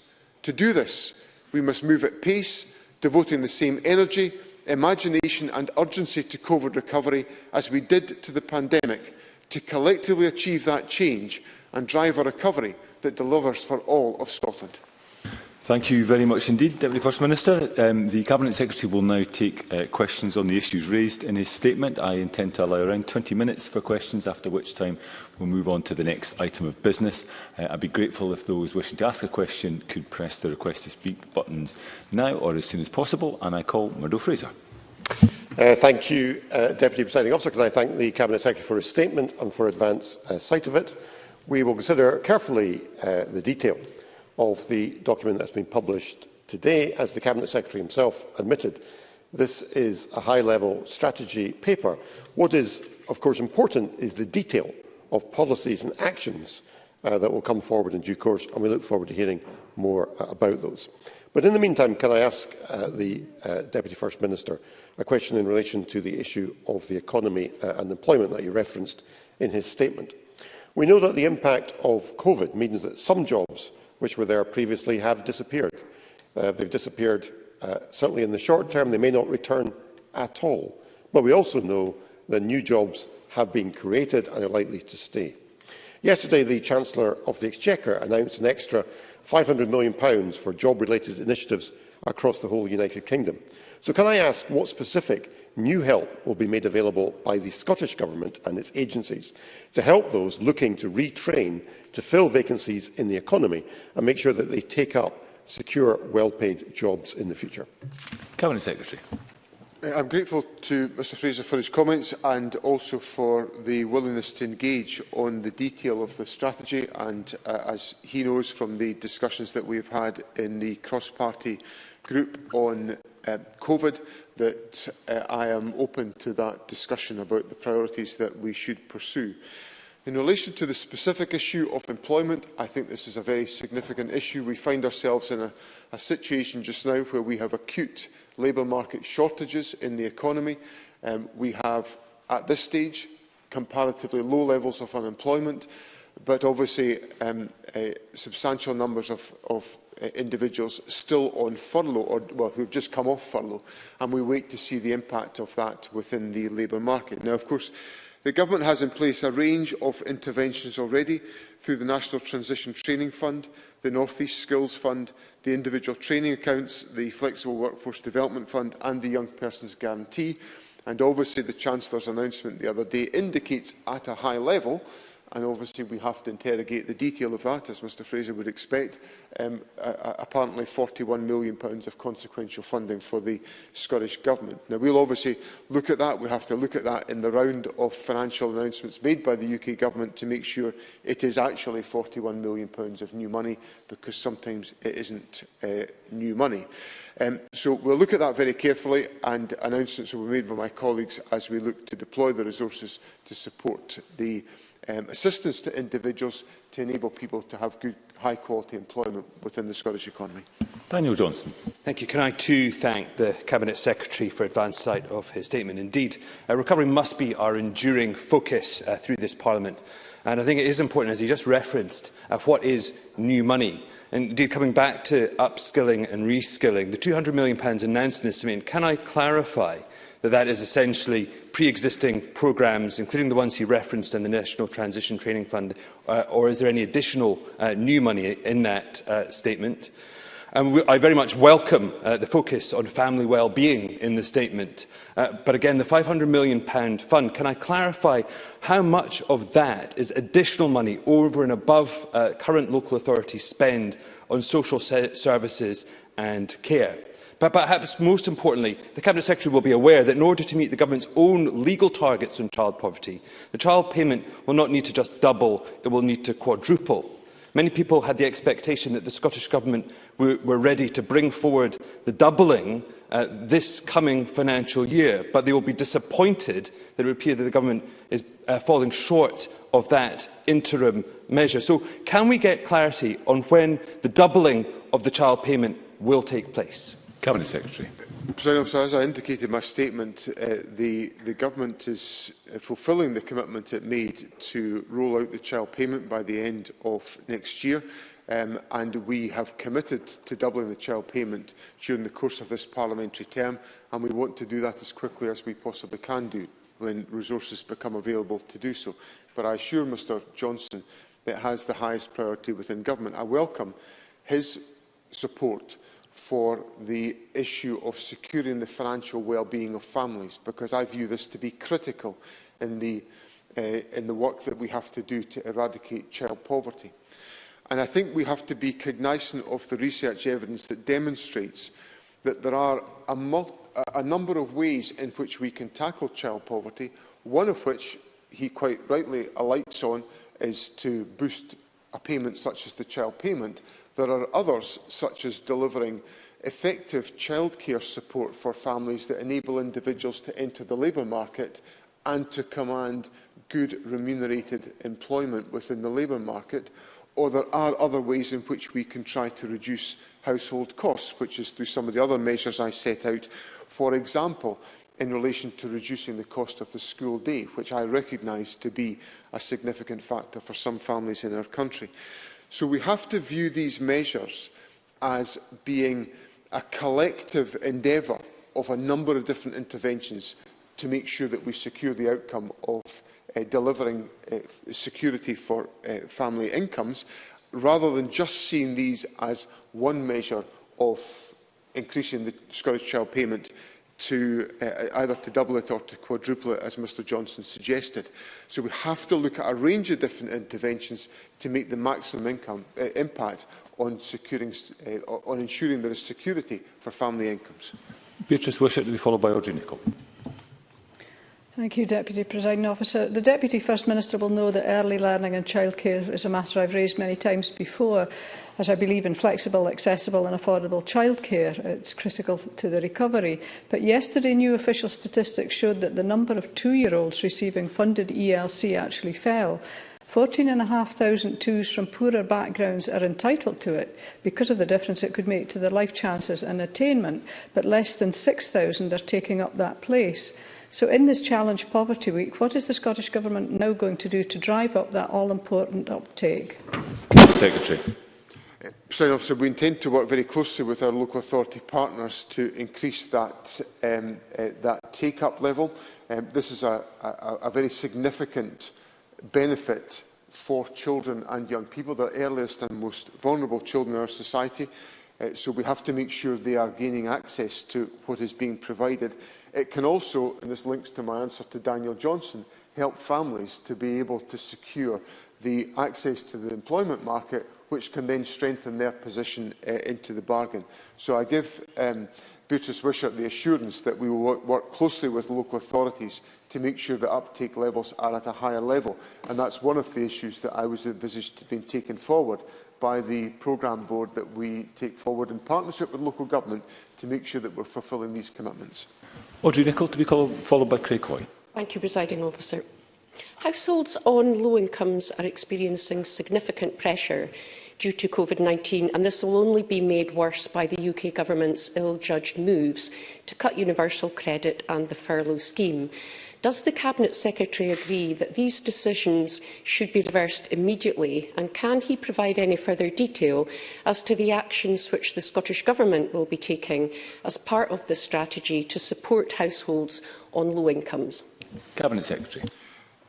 Presiding Officer, the Government's position in relation to the Scottish Government's position in relation to the universal credit reductions that will come into effect tomorrow is well stated. We stated that again at the weekend, along with the First Ministers of Wales and Northern Ireland, where we appealed for a reversal of the decision to reduce universal credit. That will increase the hardship that is faced by families, and it is an illustration of the challenge that the Scottish Government faces, that on the one hand we are trying to take a number of measures, all of them aligned in relation to school clothing grants, or about the removal of the curriculum charges within schools, or about the introduction of the child payment, which are designed to strengthen family income, to only find that undermined by a decision of the United Kingdom Government. So we will continue to make those representations to the UK Government in the hope that it recognises the damage that will be done to low-income households, and we will continue in our measures to try to impact on the financial well-being and security of those households. Craig Hoy to be followed by John Mason. Thank you, Deputy Presiding Officer. The Deputy First Minister will be well aware that many of the problems that this report seeks to address predate the pandemic. Today's report confirms and reveals that Scots living in the most deprived areas are 18 times more likely to suffer a drugs-related death, 4 times more likely to die from alcohol, twice as likely to die from COVID, and can expect 20 years less healthy life.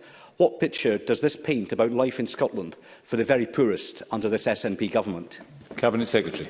But there are some very deep-seated and long-standing problems in Scottish society that successive administrations have wrestled with, which are the consequence of poverty. And that deeply set poverty, which has been a product of industrial decline and industrial change in our country over many years. Now, this government, and I'm making no apology for this, the strategy that's before Parliament today is absolutely focused on eradicating poverty and eradicating child poverty. That will be the focus. Now, if Mr Hoy wants to get behind us in doing that, all very well. The first thing he could do is encourage his United Kingdom Government colleagues not to make our challenge worse by the attack on household income that's coming tomorrow. That's what Mr Hoy could do if he wanted to be helpful to the process and then support us in the focus of this strategy to eradicate poverty and to give people the opportunity of experiencing a better and a safer life as a consequence. John Mason, to be followed by Martin Whitfield. Thank you very much. The Cabinet Secretary mentioned fair work a couple of times, but of course Westminster controls the employment legislation and can drag standards down. So what can the Scottish Government do to tackle this and ensure fair work? Cabinet Secretary. A lot of our efforts in this respect have to be done by agreement and consent and by example. In many respects, we don't have the legislative powers to take the necessary actions, so we work in collaboration with the business organisations and with our trade union counterparts to agree common standards and to work to apply those within the labour market in Scotland. I have to say that the business organisations engage at all times constructively with us on those questions, and many organisations and many employers set a really good example by paying the real living wage, by engaging their employees in the operation of their organisations and by having fair employment practices. And we will ensure that those standards are taken forward in all of our dialogue. We can, as a consequence of our partnership with the Scottish Green Party, there's a number of additional commitments about conditionality, about access to public sector funding, which are implicit in, they are explicit in the agreement that we have reached, and these will be applied to create the type of fair work conditions that Mr Mason raises with me today. Thank you. Martin Whitfield, to be followed by Stuart McMillan. I'm very grateful, Deputy Presiding Officer. Could the Deputy First Minister confirm that COSLA is in agreement with this statement, and will all local authorities be in a position to provide free school meals from the start of the next academic year? And also, given that it is Challenge Poverty Week, will the Government meet its interim poverty targets in 2023-24? Cabinet Secretary. The thinking behind the strategy has been discussed with local authorities, it's discussed with the leaders of Scotland's local authorities in recent weeks. I've had a number of very good, productive discussions with the leadership of COSLA on these questions. Local authorities are funded to implement free school meals, and in relation to the achievement of the child poverty targets, the Government is doing everything it possibly can do to get to the position of reaching those targets. We are conscious and seized of the importance of doing so, and that's why that's at the heart of the strategy that I've set out to Parliament today. Stuart McMillan, to be followed by Jimmy Hucker-Johnson. Thank you very much, Presiding Officer. With many people still working from home and many companies already indicating that staff will not be returning to the office, can the Cabinet Secretary outline any work that is underway to help small businesses and also the public transport providers who rely upon people coming into our town and city centres daily to go to their place of work? Cabinet Secretary. President Officer, a lot of businesses will be affected by the lower degree of footfall that is that's available in town centres at this moment, and a number of the public transport companies experience some of these challenges. We have, of course, put in place a significant amount of support to enable those organisations to be able to weather these very difficult conditions. We obviously have certain interventions that are part of the support available, such as the Small Business Bonus Scheme, which has been a long-standing part of the Government's programme and which assists many organisations in being able to prosper. And we will be encouraging businesses to look at how best they can adapt their trading models to adapt to the new conditions that we all have to adjust to. What I would say is that there is a great deal of support through the business advisory networks in place to assist companies in that transition, and I would encourage them to take up those offers where they are available to do so. Thank you. Jamie Hucker-Johnson, to be followed by Annabel Ewing. Thank you, Deputy Presiding Officer. The strategy document contains a commitment to regional action and a regional approach to recovery with a particular focus on regional economic partnerships. So can I ask the Cabinet Secretary whether he recognises the differential impact of the pandemic and the recovery on various parts of Scotland, particularly those island communities that have been doubly disadvantaged because of the ferries crisis? And can he advise me how a regional approach will be followed by proportionate support and funding? Cabinet Secretary. Well, the issues of regional diversity are central to the strategy. Yesterday, a number of ministers were involved, including myself, in a meeting of the South of Scotland Convention, which draws together a number of bodies in the South of Scotland to look at areas of shared activity. We had a very, very healthy discussion about the regional economic strategy that's been formulated by that partnership in the South of Scotland, very much community-led, local authority-led, and the Government is obviously actively engaged in that process. Just after the recess, I will chair the Convention of the Highlands and Islands, which will be a further opportunity for that regional perspective to be considered, and I look forward to continuing those discussions. In relation to funding, of course, the Government makes funding announcements and decisions at different times. So we have set out, for example, commitments around the North East of Scotland Training Fund. We've set out commitments around the transition funds for the North East and Moray in relation to the oil and gas sector. So these decisions will be taken to reflect the decision-making that's arrived at a local level, to complement, of course, some of the other financial arrangements around city deals which distribute resources around different parts of the country.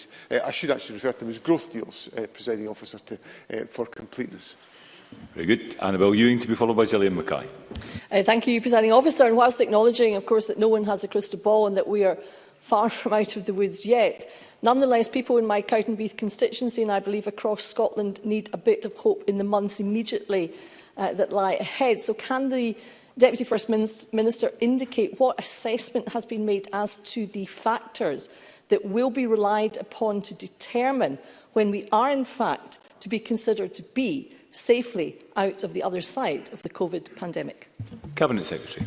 That does invite the crystal ball analysis, Presiding Officer, but I think what the Government has set out its framework for decision-making around COVID, which is essentially about looking at key indicators around the pressure on the National Health Service, capacity within the National Health Service, and the extent of cases of the virus and the levels of vaccination within our community. Now, we find ourselves at this moment, as the First Minister has just recounted to Parliament, in a comparatively better position than we might have expected ourselves to be in. If we maintain the rigorous pressure that there is on the virus for the foreseeable future, I hope that we will see that will continue to give us the strongest possible position to withstand the impact of the virus, and obviously then to experience a much greater return to normality than we have already experienced since we relaxed restrictions in August. Thank you. Gillian Mackay, to be followed by Kenneth Gibson. Thank you, Deputy Presiding Officer. The Deputy First Minister's statement repeatedly references reducing poverty, and the Scottish Greens have long supported the introduction of a universal basic income to solve this. Although I appreciate that the Scottish Parliament does not currently have the powers to bring this forward, I welcome the SNP's manifesto commitment to introduce a minimum income guarantee as an interim measure. Although I note this is not referred to in the COVID recovery strategy document, can the Deputy First Minister provide an update on timescales for the introduction of a minimum income guarantee? Cabinet Secretary. There is development work underway on this important commitment. It relates very directly to some of the measures I've talked about in my statement and in my answers in relation to delivering financial security for families.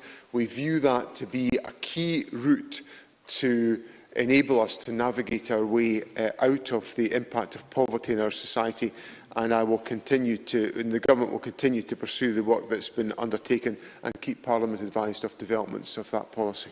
And finally, Kenneth Gibson. Thank you, Presiding Officer. With gas prices rocketing, it's heartening that the NHS, local authorities and other public sector bodies that use the Scottish Government's National Collaborative Framework for Natural Gas Supply will see no price increase this financial year to wholesale gas costs agreed last April. However, can the Deputy First Minister say what impact rising fuel prices will have on households, particularly low-income households, the private and third sectors and our economic recovery? Cabinet Secretary. This is a very serious issue, Presiding Officer, and obviously the difficulties that some individuals will be facing because of changes in their supply, because of the difficulties that individuals, companies have found themselves in, may well exacerbate the pressures and the challenges that individuals face.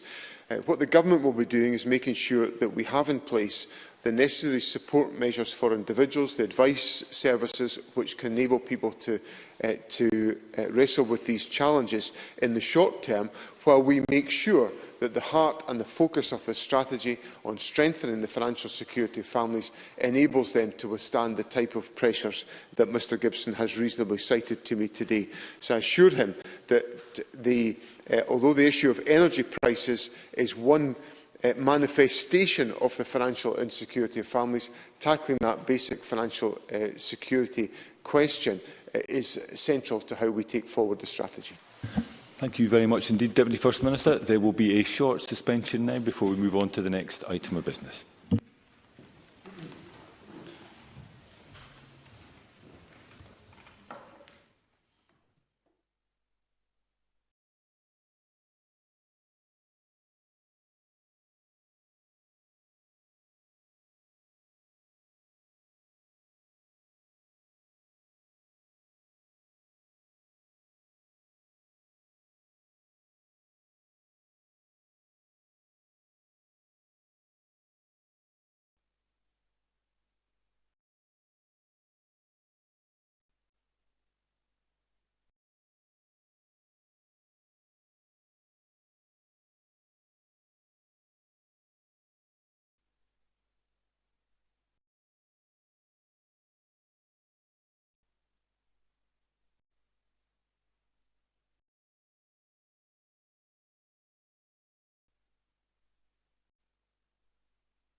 Thank you, colleagues. Can I remind members of the COVID-related measures that are in place and that face coverings should be worn when moving around the Chamber and across the Holyrood campus?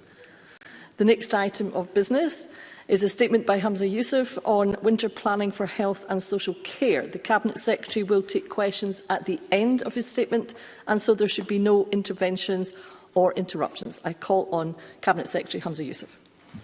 Thank you, Presiding Officer, or Deputy Presiding Officer. I'm grateful for the opportunity to update members on the action we're driving forward to support and protect our health and social care services this winter. Our NHS is under more pressure than it has been at any point in the pandemic, and quite frankly is likely to get worse. That is why I have decided our NHS will remain on an emergency footing until at least the 31st of March next year. Our social care services are also dealing with the same level of pressure, and demand is extremely high. It is for this reason I'm announcing the most significant package of measures and investment since the advent of devolution to assist our NHS and social care services with winter pressures. The total package of measures I will be announcing today amounts to over £300 million additional investment in our NHS and social care services this year. In addition to the direct support I will outline, I urge everyone to do whatever we can to protect each other and our services. Health and social care services are open, and I ask people to listen to clinical experts who can advise on the best service for them, and to be kind and respectful to all the staff who continue to provide care for us under extremely challenging circumstances. Our winter planning preparations consist of 4 key principles and takes a whole systems approach. Firstly, it's about maximising capacity through investment in new staffing, resources and facilities. Secondly, it's about caring for our staff through ensuring they can continue to work safely and effectively with timely access to wellbeing support. Thirdly, it's about ensuring system flow through specific interventions to improve planned discharge from hospitals and increase access to care in a range of community settings.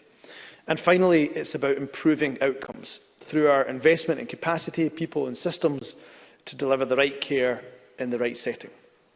This is not just about winter planning, it is about how we are building on the approach to recovery and renewal set out in our NHS recovery plan and our continued efforts to improve social care support.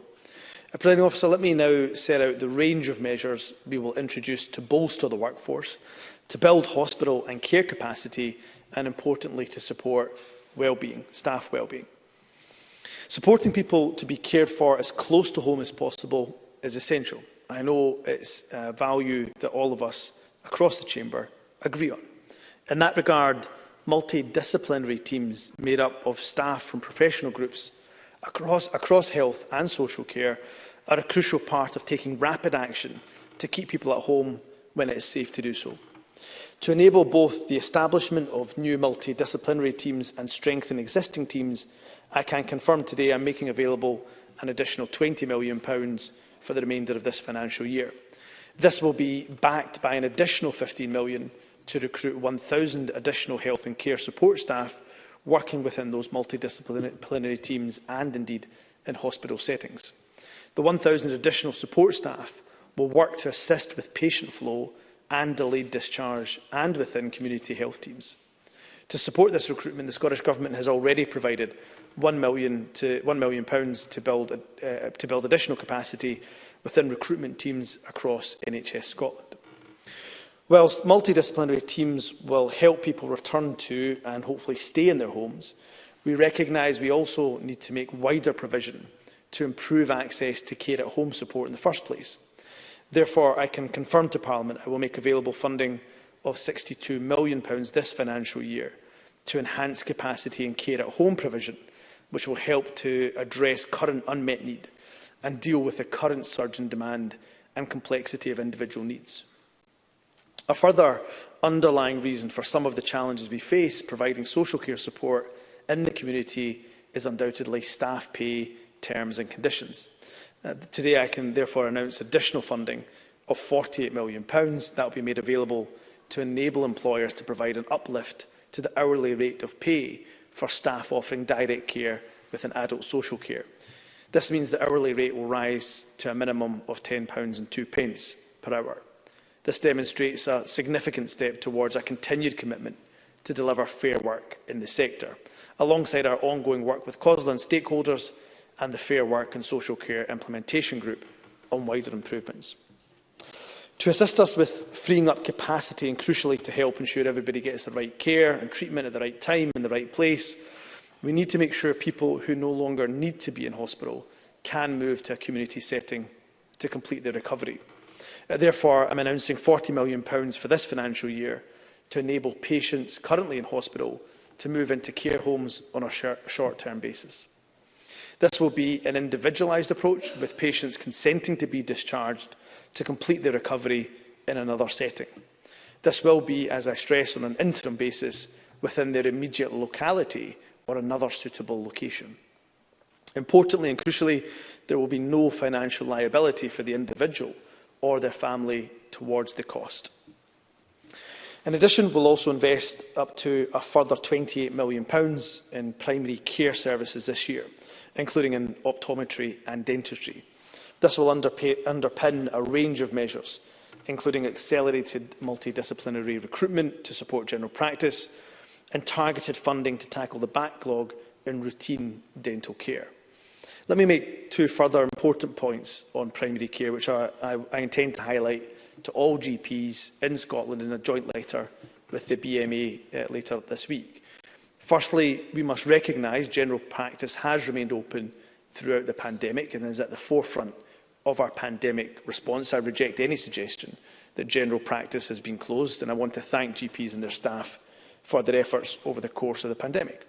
Secondly, even before the pandemic, phone and video consultations had a role to play in treating patients. They will continue to be part of that hybrid model that we offer patients for the foreseeable future.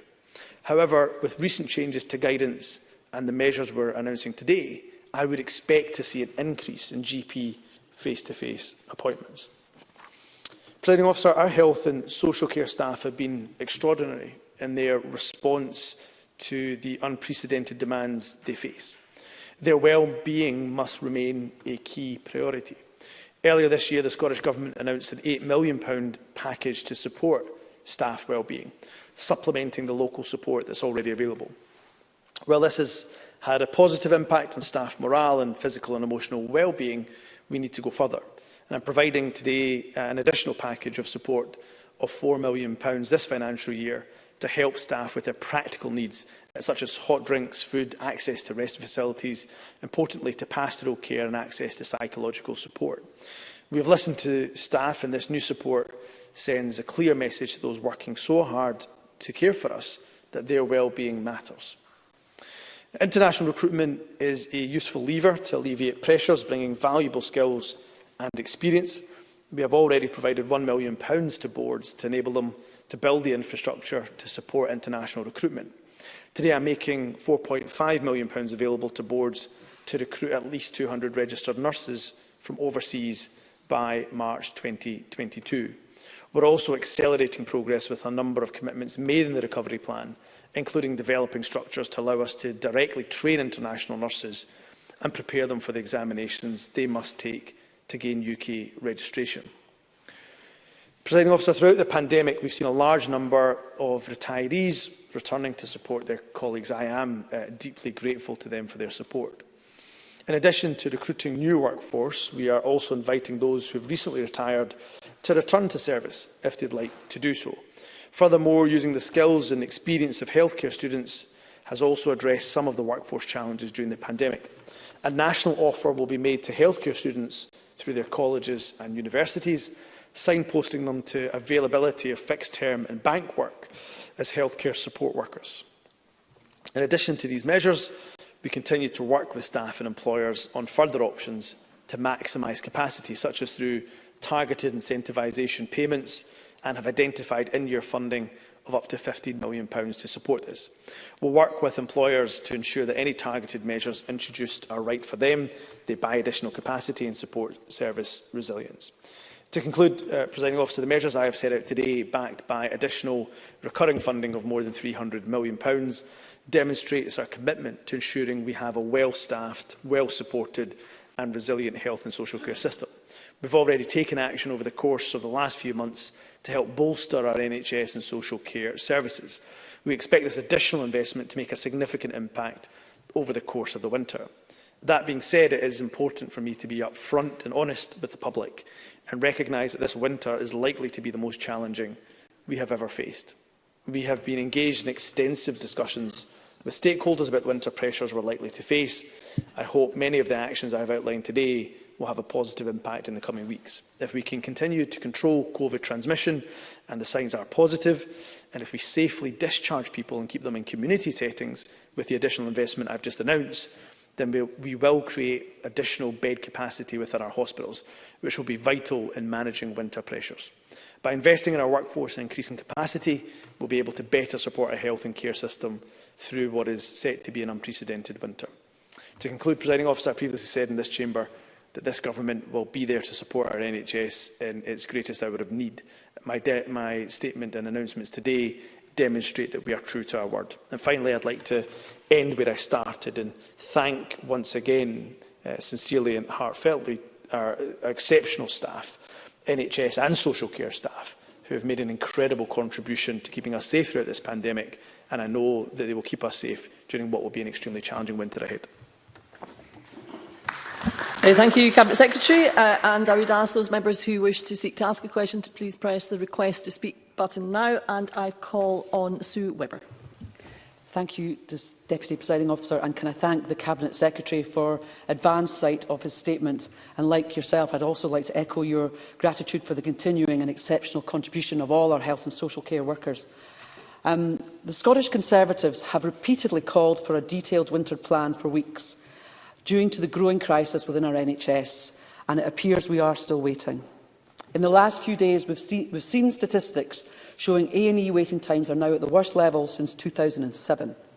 Reports from police that they are now filling in for ambulance crews by transporting patients to hospital, and a U-turn on the closure of our drop-in vaccination clinics, And then a health board apologising for a mile-long queue outside a vaccination clinic, where older and vulnerable patients were having to stand outside in the terrible weather conditions that I've got in here today as well, some having travelled miles to get there. All this before we've even reached peak winter. And while I really welcome the £300 million outlined today in investment in our NHS and the comments around investing in our workforce and increasing capacity, most of which will understandably take some time, we continue to need to see urgent action now. So can I ask the Cabinet Secretary once again, what is being done to drive down A&E waiting times right now? And can he promise that we won't see repeated scenes from the weekend of long queues outside vaccination clinics as we move further into winter? Thank you. Cabinet Secretary. Can I thank Ms Webber for her question? Can I say to Ms Webber, when she talks about winter plan, I've just spent the last 10 minutes outlining how we'll spend £300 million of investment. If she's looking for a manicured, varnished document, we can spend our time doing that. But ultimately, actually, what we're doing is announcing and getting on with the work and releasing the funds to, be it local health boards, be it to local government, or be it to local IGBs, and so on and so forth, to just get on with the action. And that's what people want. They want us to step up with ideas, with funding, with investment and innovation, and that's what we intend to do over the course of this winter. In terms of the more general comments that she makes, of course, none of us want to see long queues outside of vaccination centres, and that shouldn't be happening. In terms of vaccination centres, these are decisions for local health boards, of course, to make in terms of what facilities they have open and do not have open. I mean, as we vaccinate more and more people, and there are, thankfully, very few people that remain unvaccinated in terms of the eligible population, as that cohort gets smaller, I think it is important to let health boards find the balance between making sure there's ample opportunity for those who want to get vaccinated at a time when they want, and also making sure that we don't have, for example, a vaccination centre where 15, 20 nurses could be sitting there and only a trickle of people are coming through the door. That wouldn't be the best use of time for the nurses involved or the staff involved, or indeed for the pressures we're facing. So we've got to find that right balance. But I accept Ms Webber's point that long queues are not something that any of us want to see. The final point I'd make, Presiding Officer, is that nobody is sitting here having not acted, whether it was myself or indeed my predecessor, because winter planning starts for months and months in the spring and the summer. We are working hard to invest in the pressures that we have been facing for a number of months. So whether that's the £1.9 billion we've already invested in terms of dealing with COVID pressures, whether it's the £12 million I announced in July to help with non-COVID pressures, the £40 million that we've announced additional in year for the Scottish Ambulance Service, not just the £20 million I announced recently, £20 million before that. We will invest, but absolutely we can. And as soon as we have got some degree of clarity around the consequentials that we've received, I am therefore announcing, having discussed intently with partners, how we can make a significant contribution to the winter months. I can't promise her that things will not get more difficult and more challenging. She asked me to do that. I'm afraid I can't do that because we are still in the midst of a global pandemic, and the indirect and direct pressures of that pandemic we are still facing. But I promise, wherever there are good ideas from across the chamber, my door is certainly open. My door is certainly open to listening to those suggestions. Thank you, Cabinet Secretary. Perhaps we could have a slightly shorter answer. Jackie Bailey. Thank you, Presiding Officer. Can I thank the Cabinet Secretary for advance sight of his statement, but it does feel like sticking plaster for a much more profound problem. Before turning to social care, can I ask what additional bed capacity is being planned for our hospitals over the winter period, and will elective surgery continue to be postponed? There were over 96,000 people on waiting lists for operations, but this figure has increased as cancelled operations have increased. On social care, the uplift for staff is insufficient. Working at the checkout at Aldi pays more. You will not retain or recruit staff if you continue to pay them low wages. So when will the pay rise start? And when will the Cabinet Secretary pay social care staff the £15 per hour they so richly deserve? And finally, Presiding Officer, I welcome any additional funding for unmet need in social care, but can the Cabinet Secretary confirm that the money will be recurring in the next financial year? Can he also guarantee that the cutting of care services taking place in Glasgow, in Lothian and across the country will be reversed so that the burden will not fall to the 759,000 adult carers in Scotland who, frankly, are exhausted? Cabinet Secretary. I mean, I find it astounding that the announcements I've made today, with the detail that I've announced today and the significance of the investment, can be described as a sticking plaster. I don't accept that characterisation at all. Our recovery plan, of course, goes into detail about how we will reform the service over the course of the parliamentary term. And I agree with Jackie Bailey, and as I suspect probably all of us tend to agree, that where there is reform needed, we are looking to do that as part of a longer-term project. What we are dealing with is an immediate challenge, often described, and I agree with this, as a real crisis. This is probably the most significant crisis our NHS has ever faced in its 73-year existence. So I've got to deal with that immediate challenge in front of me by making immediate investment. In terms of the questions that Ms Bailey asked, yes, I would expect additional capacity to be created. I won't pluck a figure out of the air, but if I can, and we can, as a government, control community transmission of COVID, that, of course, itself will free up beds in the coming weeks and months. And we are working with local government rapidly to try to safely discharge people from hospitals into community settings, be that care at home. So that will create capacity within the system, which will be extremely welcome. In terms of elective surgery, again, I know that health boards have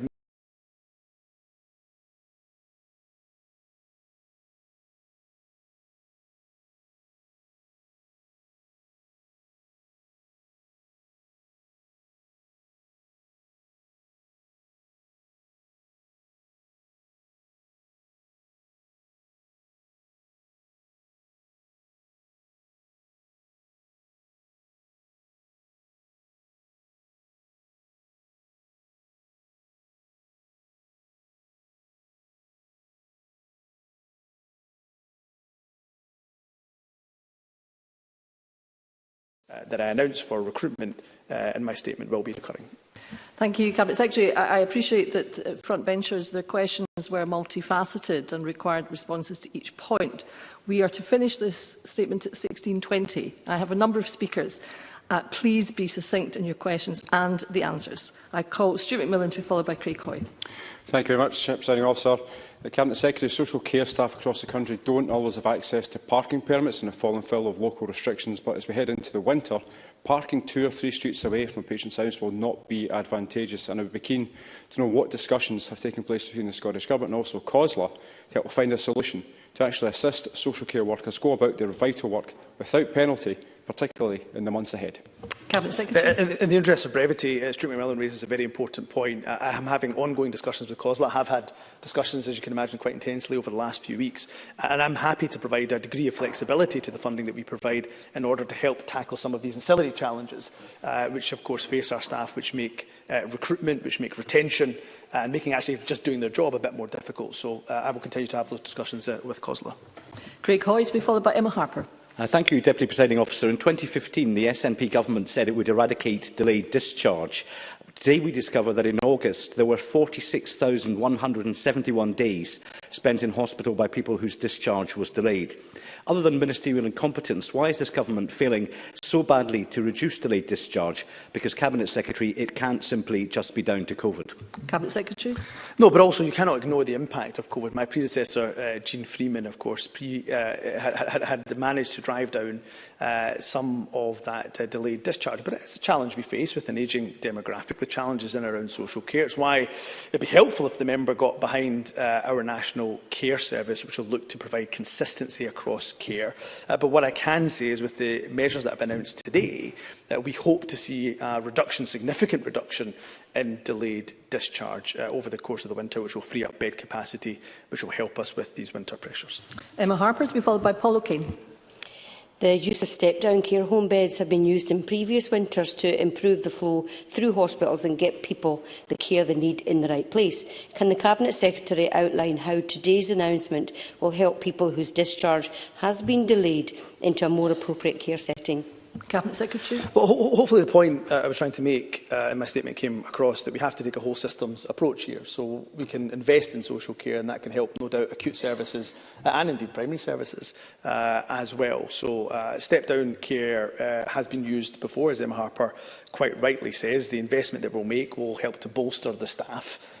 The uplift in terms of pay hopefully will also help retain staff as well, and therefore hopefully allow us, with the multidisciplinary team investment that I've announced, get people rapidly but safely into a setting in their community, which hopefully, again, as I have said to other members, will help us to free up bed capacity, which is much needed in our acute settings. Paul O'Kane, to be followed by Fiona Hislop. Thank you, Deputy Presiding Officer. At present, councils across Scotland, such as in the Lothians and Glasgow, are scaling back care packages and asking families to take on more support themselves.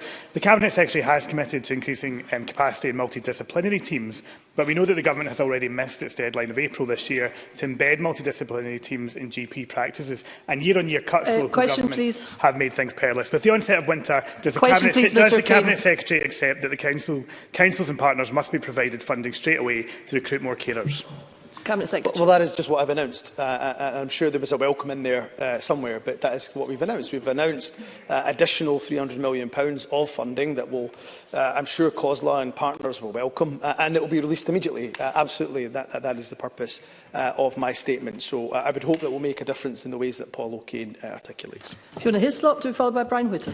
St Michael's Hospital for Elderly Nursing Care and Respite in Linlithgow, my constituency, is subject already to temporary closure since the summer due to wider health staff shortages in Lothian due to illness and self-isolation. West Lothian still has one of the highest COVID rates of infection. But can the Cabinet Secretary assure me that when this is reviewed by West Lothian Health and Social Care Partnership, that he will encourage them to put the importance of community-based elderly nursing care and respite in the north of West Lothian in the county as a priority for services with the resources that he's announced today? Cabinet Secretary. In short, I will do that. Of course, ultimately this will be a decision for local stakeholders such as the HSEP to make, but I will stress that point in my regular engagement with local partners. Brian Whittle, to be followed by Alex Cole-Hamilton. Thank you, Deputy Presiding Officer. And I note the Cabinet Secretary's comments on international recruitment, which of course I welcome. However, the numbers of Scottish students applying for places in midwifery, nursing, physiotherapy, other AHPs, no HPs, consistently far outstrips the number of places available.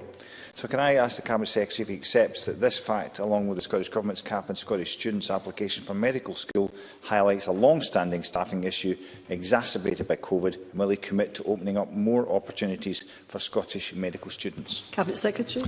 Well, we are, thankfully, in our undergraduate programme, seeing more and more students fill those places. We're also seeing, actually, when it comes to training, that the fill percentage rate has increased this year, which is positive as well. There are some areas, and Brian Whittle highlights some of those areas where we still find challenge when it comes to filling those posts, and we are doing everything we possibly can in that respect, and we'll continue to work with partners in that regard. Alex Cole-Hamilton, to be followed by Gillian Mackay.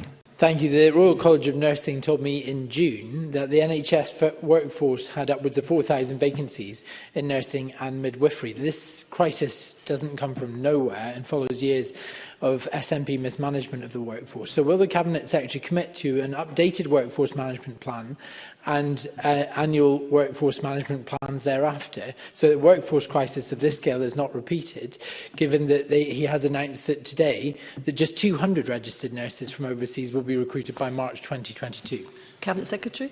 Well, I think it's important to put on record for some context and perhaps some balance that we have the highest, in fact, a record number of staffing in our NHS and the best paid staff anywhere in the UK, and that's an important part and point to make. In terms of nursing vacancies, I have also spoken to the RCN most recently, just a few days ago, about a range of issues that affect our nursing colleagues. I will commit to a workforce plan, and we have already said that we intend to make that available and do the work on that before the end of the year.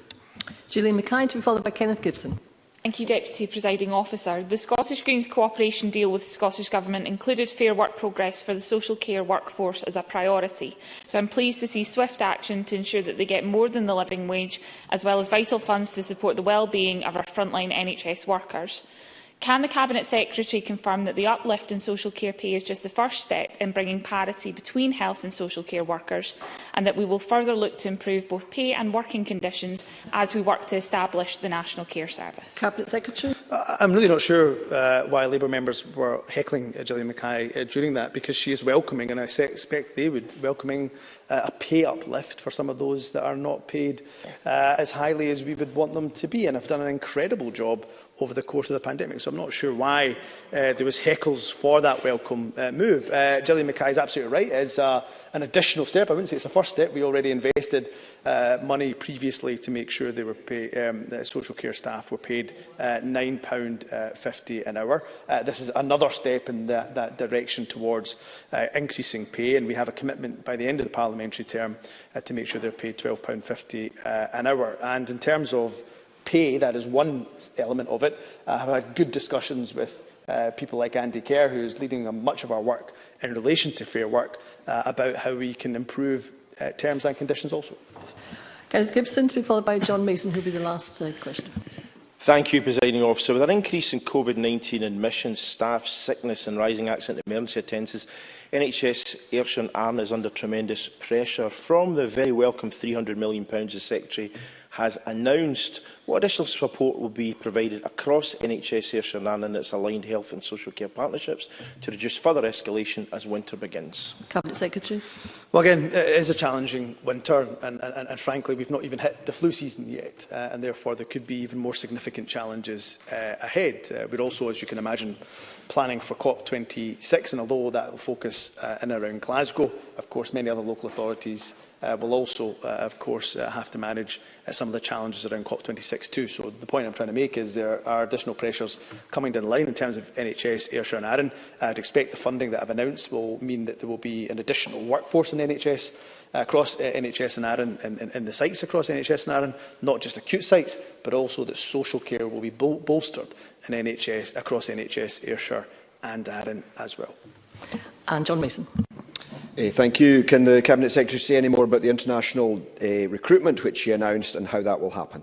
Cabinet Secretary. Other than we expect that to happen immediately, but what I would say to John Mason is we have made previous investment that I've announced prior to this statement in order to help create more capacity within HR departments across health boards, and also making sure that the provisions are in place for recruitment and registration of those international nurses as soon as they arrive. So we've done a lot of the work in preparation. Now I've announced additional investment to help get those international recruits. We're also working with the Yeovil Trust in England, who have expertise in international recruitment. So a lot of the preparatory work has been done, and now the investment has indeed followed as well.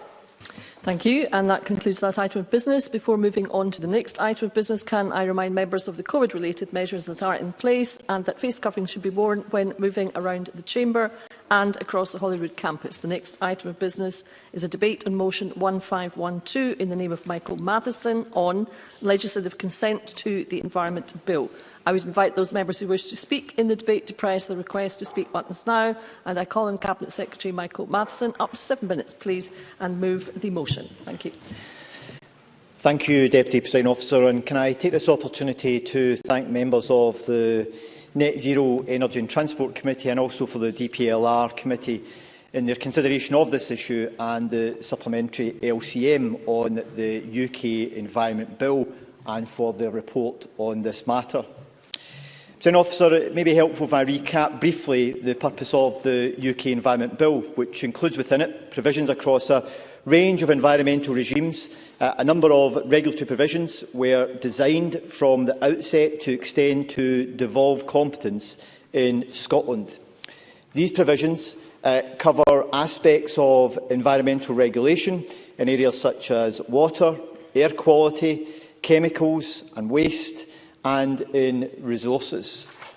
These measures were prepared and subsequently amended in a manner which adequately respects the legislative competence of this Parliament in these specific environmental areas.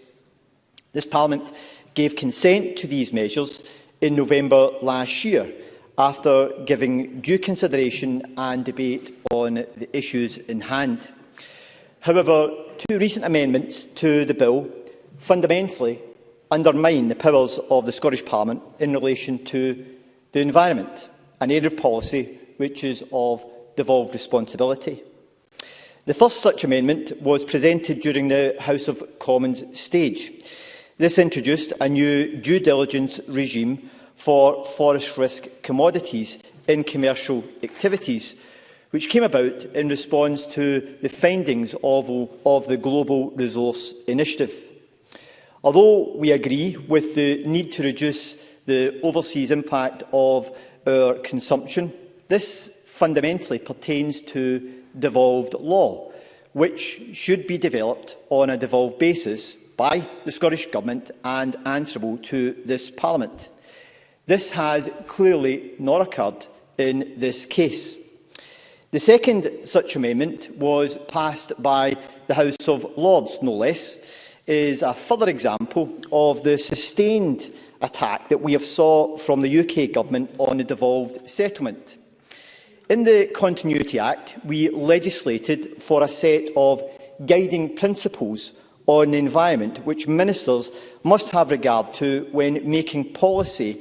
These include when UK ministers exercise their functions in reserved matters. It is our legitimate expectation that all ministers should have regard to these principles when operating in Scotland.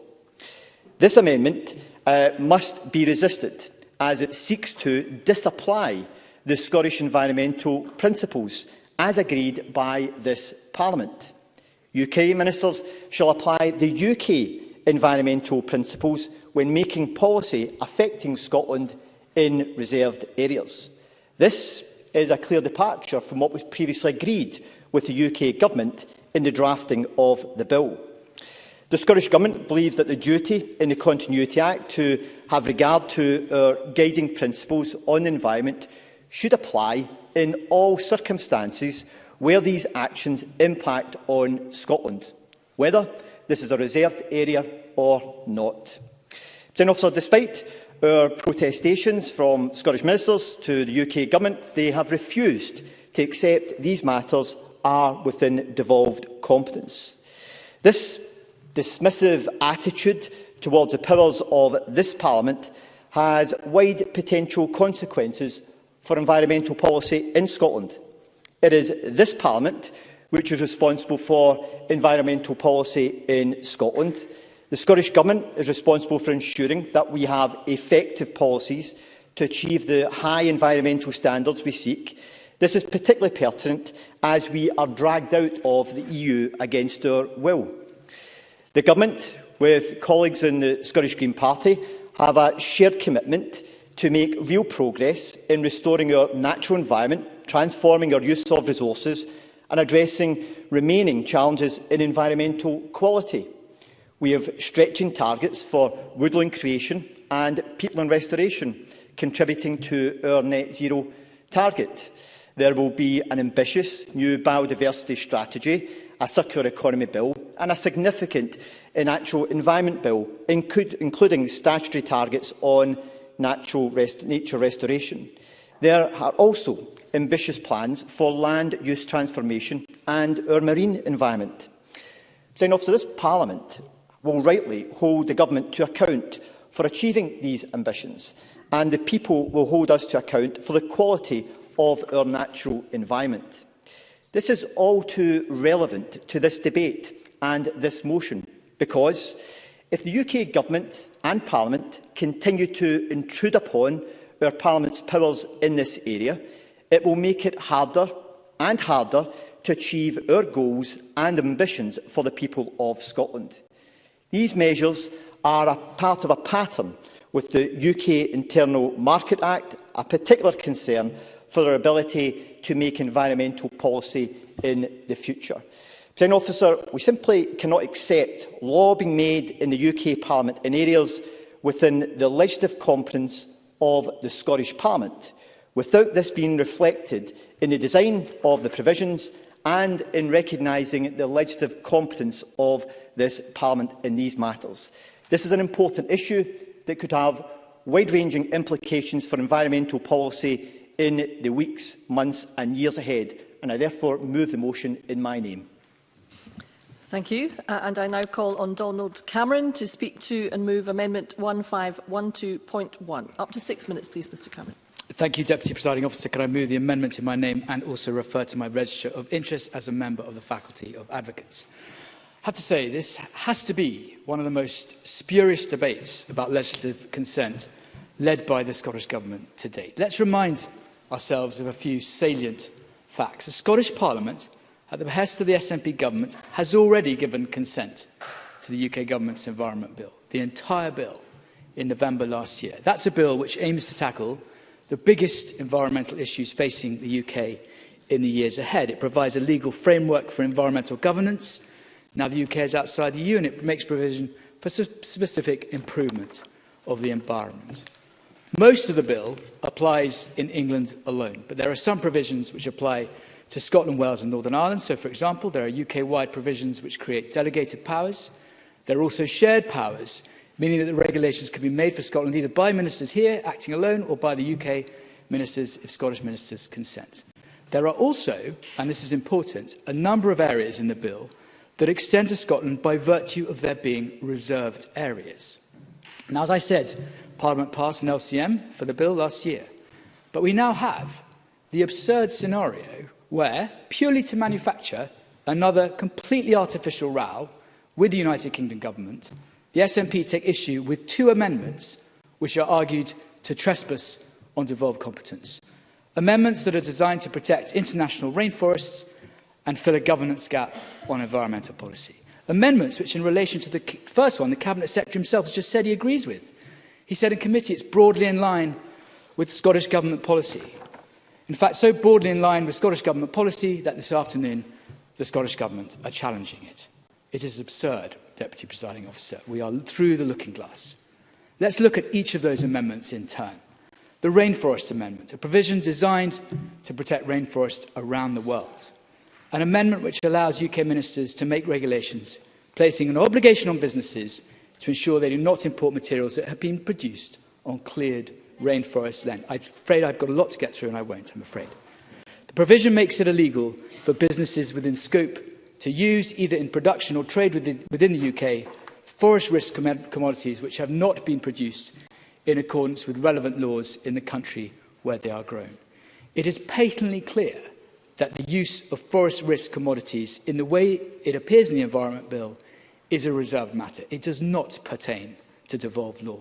The measures in question fall within the scope of the reservation to the UK within the 1998 Scotland Act for the creation, operation, regulation and dissolution of types of business association. The obligations imposed by the bill on regulated persons are requirements of a formal regulatory nature, and regulated persons are defined as a type of business association. So what this amounts to is regulation of a business association explicitly for the purpose of the reservation in the Scotland Act. It is illogical to argue it is for environmental purposes generally, and that somehow converts it into a devolved matter. As a matter of law and statutory language, the amendment is about regulation of business entities, pure and simple, and it is unarguable from a legal and constitutional standpoint that this somehow intrudes on devolved competence. It is a sensible, worthwhile provision, broadly in line with Scottish Government policy, but not a provision the Scottish Government are prepared to accept today. Let's look at the second amendment. This amendment will have the effect that where UK Government ministers are making policy relating to reserved matters, the minister must have due regard to the policy statement of environmental principles within the UK bill. Relating to reserved matters. One might have thought it uncontroversial that the UK Government, when acting in matters solely within its own competence relating to reserved matters, might, just might, be entitled to have regard to a UK Government policy statement, not just in accordance with the devolution settlement, but categorically respecting and reinforcing that settlement. Deputy Presiding Officer, as I have already said, the Environment Bill has already been consented to by this Parliament, and it contains a number of provisions that extend to Scotland by virtue of being reserved areas. Let me give one example. The Office of Environmental Protection, whose remit in Scotland is likely to be fairly limited triggered whenever the UK government is exercising reserved functions in Scotland, because of course there is a Scottish body to do the equivalent. The Scottish Government had no objection to the OEP exercising reserved functions in Scotland, no issue with that last year when it came to consenting to the bill, but they do somehow take issue with the provision which allows UK government ministers, when making policy relating to reserved matters in Scotland, to have regard to their own policy statement of environmental principles. To argue that this tramples on devolution, that this infringes somehow on devolved competence, is, I'm afraid to say, ridiculous. But of course, nothing is too ridiculous for this government when trying to pick a fight. Can I close by pointing to the comments of Kevin Pringle, writing in the Sunday Times this weekend, the former Director of Communications for the SNP, someone I respect and admire despite being at different ends of the constitutional spectrum. He argued that for the SNP there are political advantages in wanting improved relations with the UK administration. He wrote this, he says, as we begin the long recovery from the pandemic in our economy and public services, there must be a case for the governments at Holyrood and Westminster having a more cooperative attitude than we've been accustomed to, where it makes sense, he said. Just like in the current debate. Presiding officer, there is no legal, constitutional or political reason to object to these amendments. And frankly, if this government spent less time on their attempts to stoke division and more time on fighting climate change, we might be able to leave the environment in a better state than when we found it. Thank you. Thank you. I now call on Monica Lennon to speak to and move Amendment 1512.2. Up to 5 minutes, please, Ms Lennon. Thank you, Presiding Officer. It's normally customary to say I'm pleased to be opening the debate on behalf of Scottish Labour. I am, but I think I feel quite frustrated. As a member of the committee, I've been following this closely, and I have to put on record my thanks to the clerks of the Net Zero Committee, but also delegated powers, colleagues in Spice who've been working hard, and grateful to the Cabinet Secretary for his time at committee. But here we are, and I'm not sure we're any further forward. The situation we find ourselves in today in part reflects the collective failure of Scotland's two governments to work together in the interests of Scottish people. The impact of Brexit on the UK's constitutional framework has been huge, and it demands that we approach more areas on a common UK basis. It is in our interest and the climate's best interest for the UK and Scottish governments to start to build a stronger and more productive relationship to make this possible. The current governance structures are not fit for purpose. To date, the Tories' approach to Brexit has been a shambles, and they have sought to undermine the Scottish Parliament on a number of occasions. But at the same time, it's not been helpful when we've seen the SNP engage in megaphone diplomacy and sometimes resort to banging on about independence rather than seeking to find consensus where we need it. So hopefully that explains why we feel frustrated, because in these benches we do have a proud record of standing up for our devolved powers, and we'll continue to do so. So it is important I emphasise that we share the Scottish Government's opposition to the Tories contesting Scottish Parliament legislation in the way that they have. I suppose my question to the Cabinet Secretary would be, if the Scottish Government does feel as strong as I think they do, why was that a challenge not taken to the Supreme Court to get absolute clarity on this matter? And we do have a question. Yes, certainly. Cabinet Secretary. I'm grateful to Monica Lennon for giving way. We have sought since February of this year repeatedly to try and get these matters resolved with the UK Government. Actually, I think the last letter that went to the UK Government in this matter back in June from my colleague, Mary McCallum, has still not even been responded to by the UK Government. And we share the same frustrations as the Welsh Government in this very matter, who again refused legislative consent on the matter because of the way in which the UK Government were going forward with this in areas of devolved competence in environmental policy, which is what we've sought to try and resolve with them, but they have steadfastly refused to engage in that process. Monica Lennon. I'm grateful to the Cabinet Secretary for that update, and clearly it's not acceptable for correspondence from Scottish ministers to be ignored by UK ministers, so hopefully that can be resolved after today. But it does appear there's been some differences in how the Welsh Government have interacted, and I was wondering if perhaps my colleagues over the other side of the chamber could maybe give some insight into that, because I think that's another point of frustration. But in these benches, of course, we don't have access to the legal advice that either government is getting. So we do, I think, need to have more transparency on this. But going back to the actual bill itself, and I think both the Cabinet Secretary and Donald Cameron have spoke well and fairly about the fact that there's actually lots of agreement about what the bill is trying to achieve. There's very little policy difference. And if I can speak to the issue about the amendments on forest risk commodities and deforestation, it was Alice Lucas, writing for the Fair Trade Foundation, who reminded us that poverty and deforestation fuel each other in a negative cycle, and that is wreaking havoc on the planet and its people. Today, many of us, Presiding Officer, are wearing Challenge Poverty Week badges.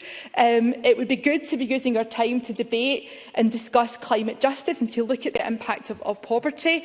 But here we are instead. To be honest, we're not quite sure how we've reached this point, but it does look to us like there should have been much earlier engagement and discussion between the UK Government and the Scottish Government.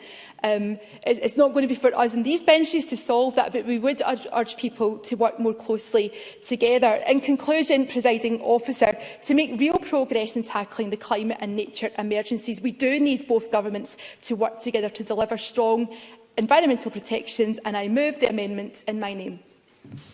Thank you. And I now call on Liam MacArthur. Up to 4 minutes, please. Thank you, Presiding Officer.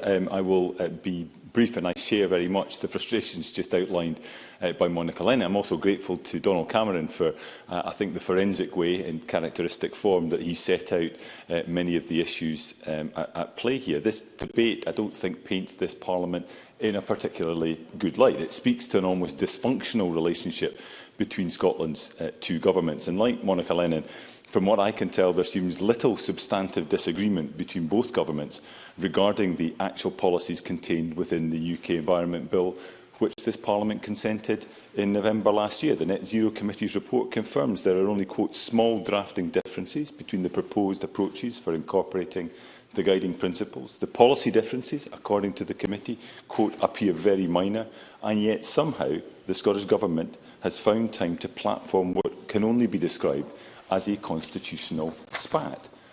This despite the fact that over recent weeks we've seen important debates on important subjects squeezed for time or indeed squeezed out altogether. In that context, this debate hardly feels like the most productive use of our time. Presiding Officer, when this Parliament gave its consent to the UK Environment Bill in November last year, I spoke in that debate, and at the time I warned that the climate doesn't care about the Constitution. A year on, and that warning appears just as relevant, even as the climate emergency has become even more urgent. Scottish Liberal Democrats are committed to doing everything possible to minimise the damaging legacy of Brexit, especially in the area of environment policy. Sadly, by the end of this debate, we will be no further forward in achieving that mission, and we will be supporting the amendment in Monica Lennon's name this evening. Thank you. Thank you. And we will now move straight to winding up statements, and I call firstly Alex Rowley for Labour. Up to 4 minutes, please, Mr Rowley. Thank you. I have to ask myself, Presiding Officer, is this debate today the best use of parliamentary time? We are taking part in this debate called by the Scottish Government because of two amendments the Scottish Government claim fall within the legislative competence of the Scottish Parliament. Two amendments to a bill that this Parliament has already given legislative consent to. A debate is now taking place because there is a dispute between the UK and Scottish Governments in respect of both amendments. The UK Government does not consider that the amendments fall within devolved competencies and, as such, has not sought consent from the Scottish Parliament. It is the view of the Scottish Government that the two amendments do fall within the legislative competence of the Scottish Parliament. So that's the background. I know that the Net Zero Energy and Transport Committee in their report on this matter said, and I quote, This being ultimately a legal dispute on the dividing lines between devolved and reserved competencies, the committee is in no position to adjudicate authoritatively. So I have to say, why, given the views of the committee, the Scottish Government has decided to use valuable time of this chamber to debate this matter, I am not sure, other than they are playing the politics of grievance. It is disappointing to see that the UK and Scottish Governments have failed to engage in constructive dialogue on the environmental protections and regulations. It is unacceptable that a result of this failure is the Scottish Parliament's time being spent on further legal and constitutional wrangling, even when there is very little policy difference between the ambitions of the two governments. We are in the midst of an extreme climate emergency, one that is a direct threat to ours and our children's future.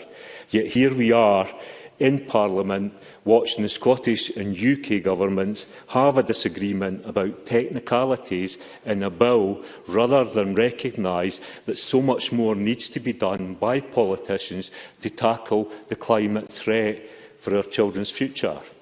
Just this weekend, at the official opening of the Parliament, Her Majesty the Queen urged all of us in this chamber to tackle climate change, saying there is a key role for the Scottish Parliament, as with all parliaments, to help create a better, healthier future for all and to engage with the people they represent, especially our young people.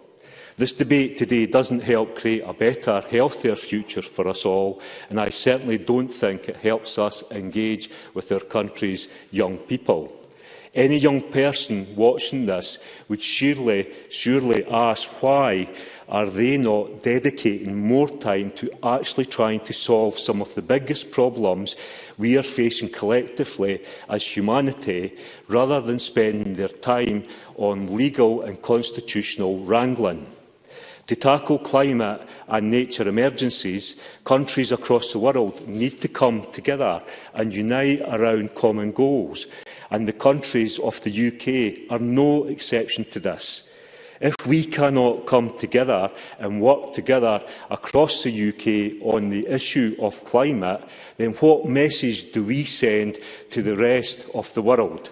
So in finishing, Presiding Officer, I would want to make clear and plead to this chamber that we all have to come here and work together to tackle the climate threat that is the greatest threat to the future of our children and our grandchildren. Thank you. Thank you. And I now call on Brian Whittle to wind up for the Conservatives. Up to 4 minutes, please, Mr Whittle. Thank you, Deputy Presiding Officer. You know, it's over 100 years since Rutherford split the atom. And I would venture that his achievement was far less challenging than the SNP managing to split the finest of hairs and create quite possibly the inanest constitutional debate they could come up with. And a week where it's been announced that the bill to bring every home in one city in Scotland up to just a grade C for energy efficiency could be close to £10 billion, an issue with a huge impact on our net zero target, the Scottish Government chose to bring a debate to the Chamber and create grievance. Now, I understand the SNP's need to avoid discussing anything for which they actually have responsibility, because that would lay bare the total incompetence of this government in using or not using the significant powers which they have. Why are the government not bringing health debates to the Chamber, record A&E waiting times or staff shortages or an ambulance waiting time crisis? What about education, which is apparently the SNP priority? The stubborn attainment gap, the slide down international league tables, the ferry crisis that sees 2 partially finished ferries rusting in a government-owned yard, a yard that cannot even get on a government tender list. Bring the climate emergency to this chamber and let's get on with it, things that actually matter to the people of Scotland. But of course, we know that the Scottish Government leaves such matters to the opposition parties to raise. In bringing this debate to the Chamber, it tells us everything we need to know about the direction of travel of this SNP government. It matters not the substance of the debate. It does not matter that my colleague Donald Cameron, an advocate no less, has systematically dismantled any legal position the SNP have tried to manufacture and has exposed them for what they are. Not a party of government, but a protest party, a party of grievance. They have become a parody of themselves, and in doing so, they devalue the Scottish Parliament and what it's here to do, and that is to serve the people of Scotland. It does not even matter that the LCM we are discussing was reported on by the Environment, Climate Change and Land Reform Committee and by the Delicate Powers and Law Reform Committee in 2020, that a legislative consent motion was voted on and agreed by the Scottish Parliament in November 2020. It won't even matter that the SNP Green Coalition are challenging a provision designed to protect rainforests around the world. Let that one sink in, Deputy Presiding Officer, because let's be honest, the government motion will pass this afternoon and they will achieve their objective of being able to sell the story to the media that Parliament agrees that the UK Parliament are on a power grab. Job done. I haven't got time, thank you. With this motion, the SNP Green Coalition have finally given up any pretence of governing for the people of Scotland. This debate is about creating constitutional grievance, finding ways to drive a wedge between Scotland and the rest of the UK, and highlights the SNP's absolute unwillingness to negotiate and then blame somebody else. And I'm in no doubt, Presiding Officer, that following this debate, the people of Scotland will now, as one, rise up and what? Politics sometimes has to be about compromise. Accepting something isn't perfect, but it isn't the end of the world. The SNP chose not to compromise or collaborate with the UK Government because why would they choose to work constructively to solve any problem when every unresolved problem is another opportunity to paint themselves as being hard done by? Why go to all the effort of getting things sorted and done when you can sit back and blame someone else for their failure? Presiding Officer, this is 40 minutes of my life that I will never get back. What an absolute waste of parliamentary time. Shame on the sham of a government. Deputy Presiding Officer.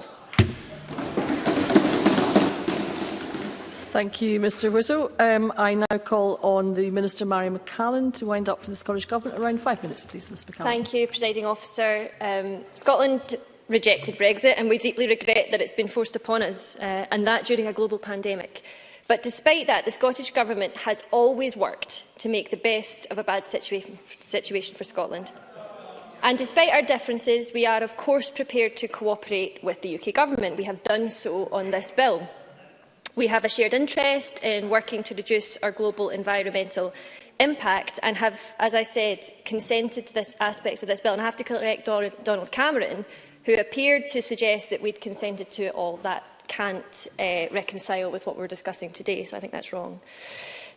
Indeed, given the nature of forest risk commodities provisions, a joint approach may have been achievable in this case, and had the UK respected this Parliament's legislative competence, we could have met a resolution, but unfortunately that has not been the case.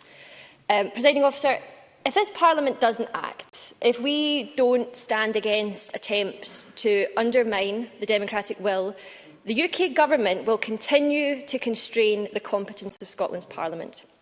Be it the Commons seeking to undermine the application of Scotland's environmental principles, which were carefully curated by the Government and supported by this Parliament, or the House of Lords seeking to legislate in forestry matters over the head of this Government and Parliament, it must be resisted. Presiding Officer, be it by stealth, as in this case, or overtly, as in the insidious Internal Market Act, it must be resisted. It is this Parliament that is accountable to the people of Scotland, and we must be free to act in devolved matters as the people of Scotland elected us to do. And we are not alone in our concerns. As the Cabinet Secretary pointed out, the Welsh Government are equally troubled by the UK's creep into devolved power. And I note Monica Lennon's amendment and what she calls her disappointment that matters haven't been resolved. I share that disappointment, but I think the difference between Monica Lennon, the Labour Party and this Government is that we aren't prepared to accept perpetual disappointment within the UK constitutional system. And we will... Yes, I will. Monica Lennon.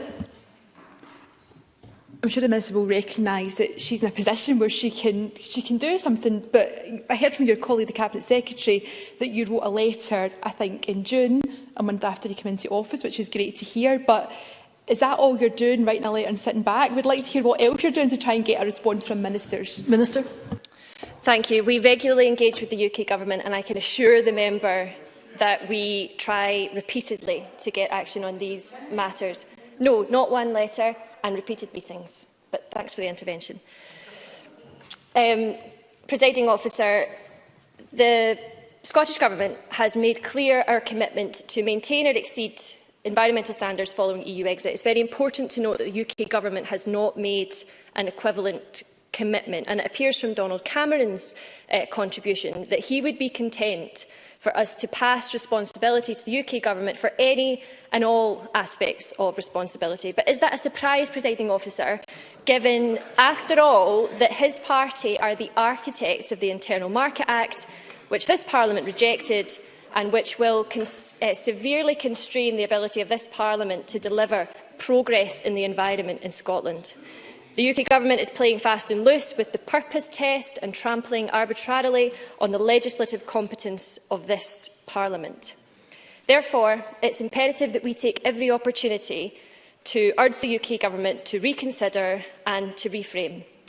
Presiding Officer, I am sorry that members of this chamber are so inconvenienced by taking 40 minutes out of their afternoons to defend the powers of this Parliament, which the people of Scotland elected them to serve in. The First Minister's letter to the Prime Minister of 14 May 2021 made clear that resolving issues of encroachment into devolved competence is an important test for the UK Government. Resolving these issues would demonstrate their willingness to step back from an approach which is increasingly appearing designed to unlawfully take power and decision-making from this Parliament. It's high time the UK Government started listening to these concerns, and I'd ask members to support this motion to preserve the environmental powers of this Parliament and to respect the will of the Scottish people, which, as I say, they were elected to represent in this chamber. Thank you.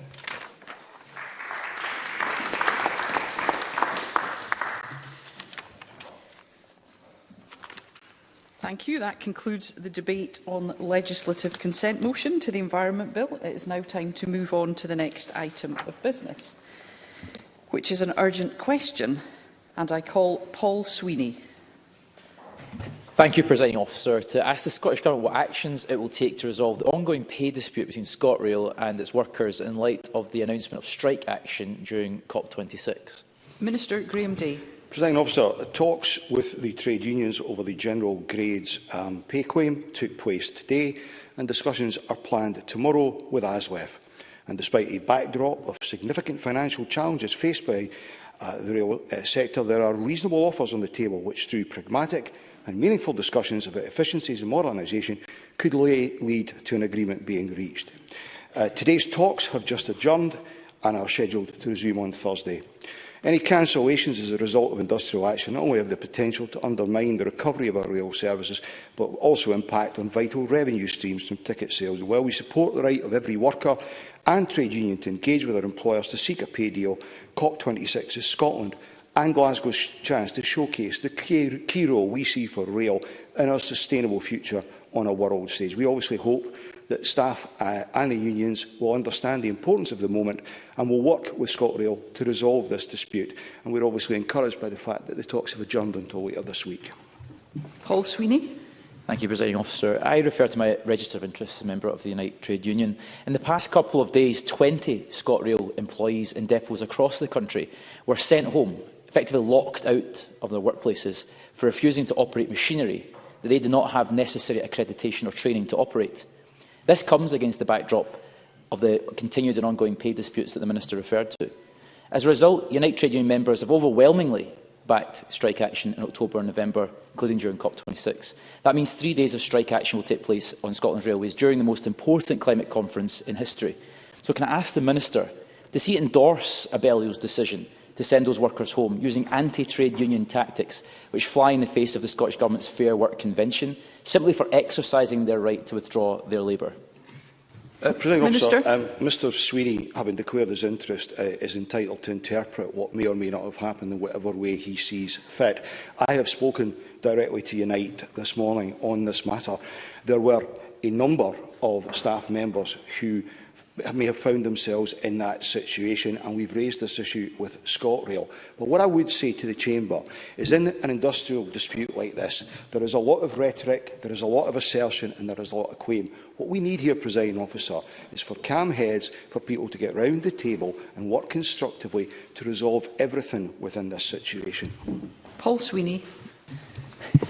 Thank you, Presiding Officer.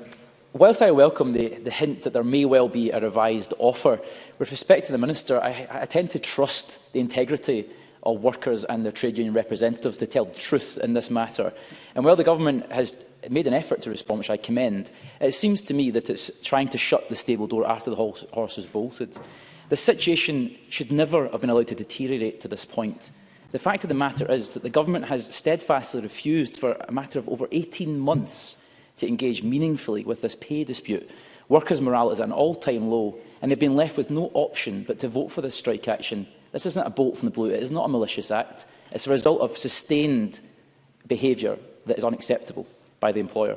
We now face the prospect of Scotland being an international laughingstock, as delegates of the COP26 conference can't use public transport because of a Berlioz's intransigence and this Government's seeming indifference. On that basis, can I ask the Minister what the next steps are if this revised pay offer that's currently under discussion is refused by the trade unions? Also, will they make it clear to Abellio that the lockouts, which they are lockouts indisputably, are totally unacceptable? And will they instruct Abellio to halt this practice before the situation escalates any further? Minister. And once again, Presiding Officer, I refer back to the declaration of interest that Mr Sweeney made. And therein lies part of the problem. This is a dispute that needs to be resolved by everybody coming together to resolve it. I've encouraged over a long period of time, I should remind them I've only been in post for 5 months, all sides here to engage constructively, and I'm pleased to see the approach that's been taken today. It is in no one's interest for this dispute to continue, and it is in no one's interest for it to impact COP. So rather than standing there with the greatest respect to Mr Sweeney portraying one side of this argument, I do hope that he will come away from this chamber encouraging the trade unions to engage constructively, as I have done with them and with ScotRail, to get this resolved and we all move on. John Mason. Thank you, Presiding Officer. I wonder if the Minister can reassure us that he will be encouraging ScotRail management to settle this dispute within the budget they have, because we know that passenger revenues are down and we do not want to be switching more money out of the NHS into the railways. Minister. Presiding Officer, I'm not going to inflame the situation in any way by talking about the nature of the discussions that took place today, because I do hope that they have moved on in the course of the afternoon. But what I will reassure the member about is that the settlement that's being discussed, the resolution that's being discussed, would be affordable within the existing real budget. Graham Simpson. Thank you. The Minister is right that it takes two sides to resolve a dispute, but it's within his gift to get involved. Can I ask if he will be taking direct part in the talks tomorrow, and if not, why not? Minister. Well, as I pointed out to the member, if he'd been listening, the talks adjourned this afternoon and they don't resume until Thursday. Tomorrow's discussions are with ASLEF. It's not the role of a government minister to be directly involved in talks of this nature. This is for the employers and the unions to do. But the fact is, we have got to this point because of the encouragement and support of this government to get a resolution. And I reiterate today, both sides need to get around this in a constructive manner. And if they do, I believe we can get this resolved. Thank you. That concludes the urgent question. Members, last week a point of order was raised about the provision of information, including draft regulations, in respect of the vaccine certification scheme. I undertook to look at the matter in more detail and to return to the Chamber if I thought it necessary. As members know, it is my view that information should always be provided to the Parliament in as timious a fashion as possible. Members may wish to be aware that last session a protocol was put in place with the Scottish Government that confirms the processes for scrutiny of COVID measures and the information that will be provided to the Parliament to better enable that scrutiny. This includes the provision of draft regulations to the COVID Committee on a Wednesday afternoon following any statement from the Scottish Government. This protocol was agreed last session as part of a package of enhanced security measures, and I wish to inform Parliament that I plan to invite the Bureau to review the protocol to ensure that it remains content with its operation. Now, the next. Excuse me.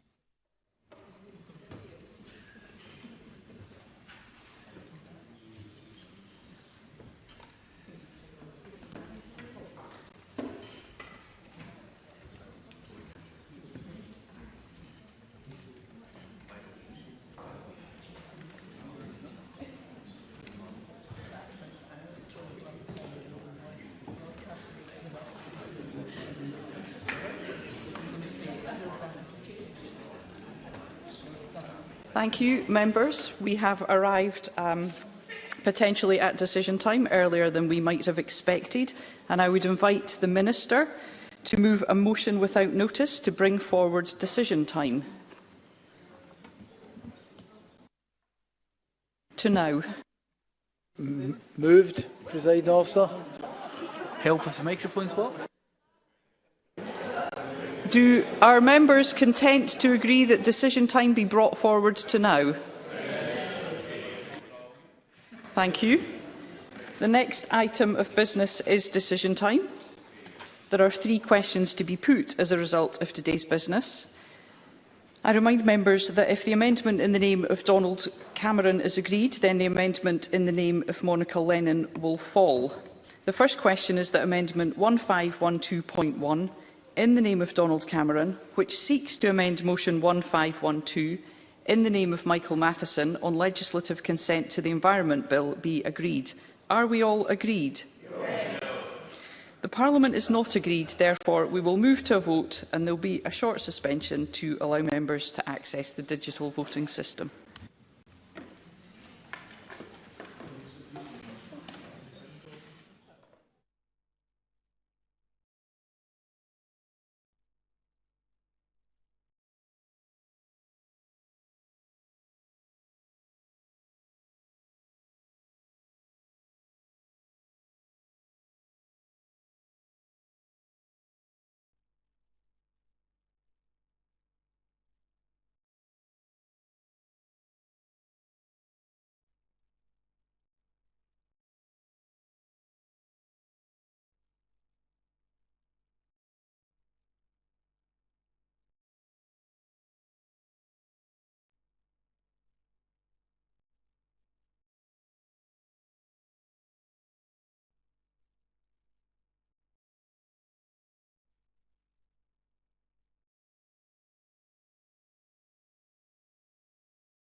Thank you. Can I remind members that if the amendment in the name of Donald Cameron is agreed, then the amendment in the name of Monica Lennon will fall. The question is that Amendment 1512.1 in the name of Donald Cameron, which seeks to amend Motion 1512 in the name of Michael Matheson on legislative consent to the Environment Bill, be agreed, and members should cast their votes now.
The vote is now closed.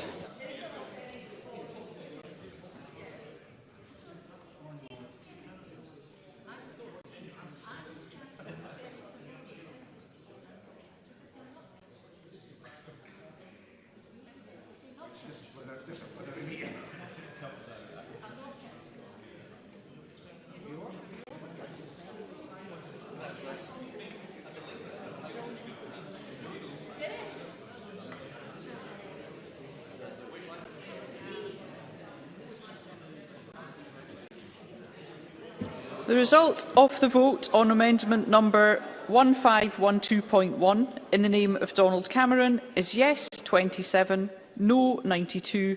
There were no abstentions. The amendment is therefore not agreed.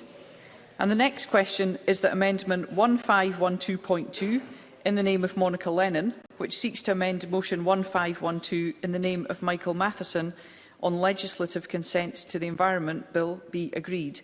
Are we all agreed? No. The Parliament is not agreed, therefore we will move to a vote and members should cast their votes now.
The vote is now closed.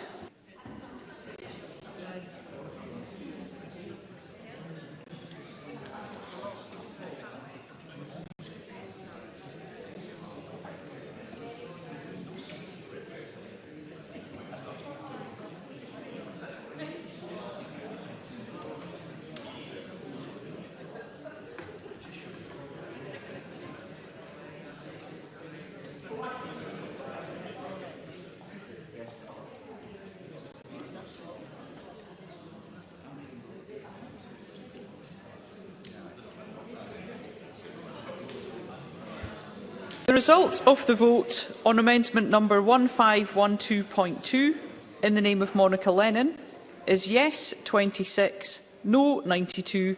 There were no abstentions. The amendment is therefore not agreed. The final question is that motion 1512, in the name of Michael Matheson, on legislative consent to the Environment Bill, be agreed. Are we all agreed? Yes. The Parliament is not agreed, therefore we will move to a vote and members should cast their votes now.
The vote is now closed.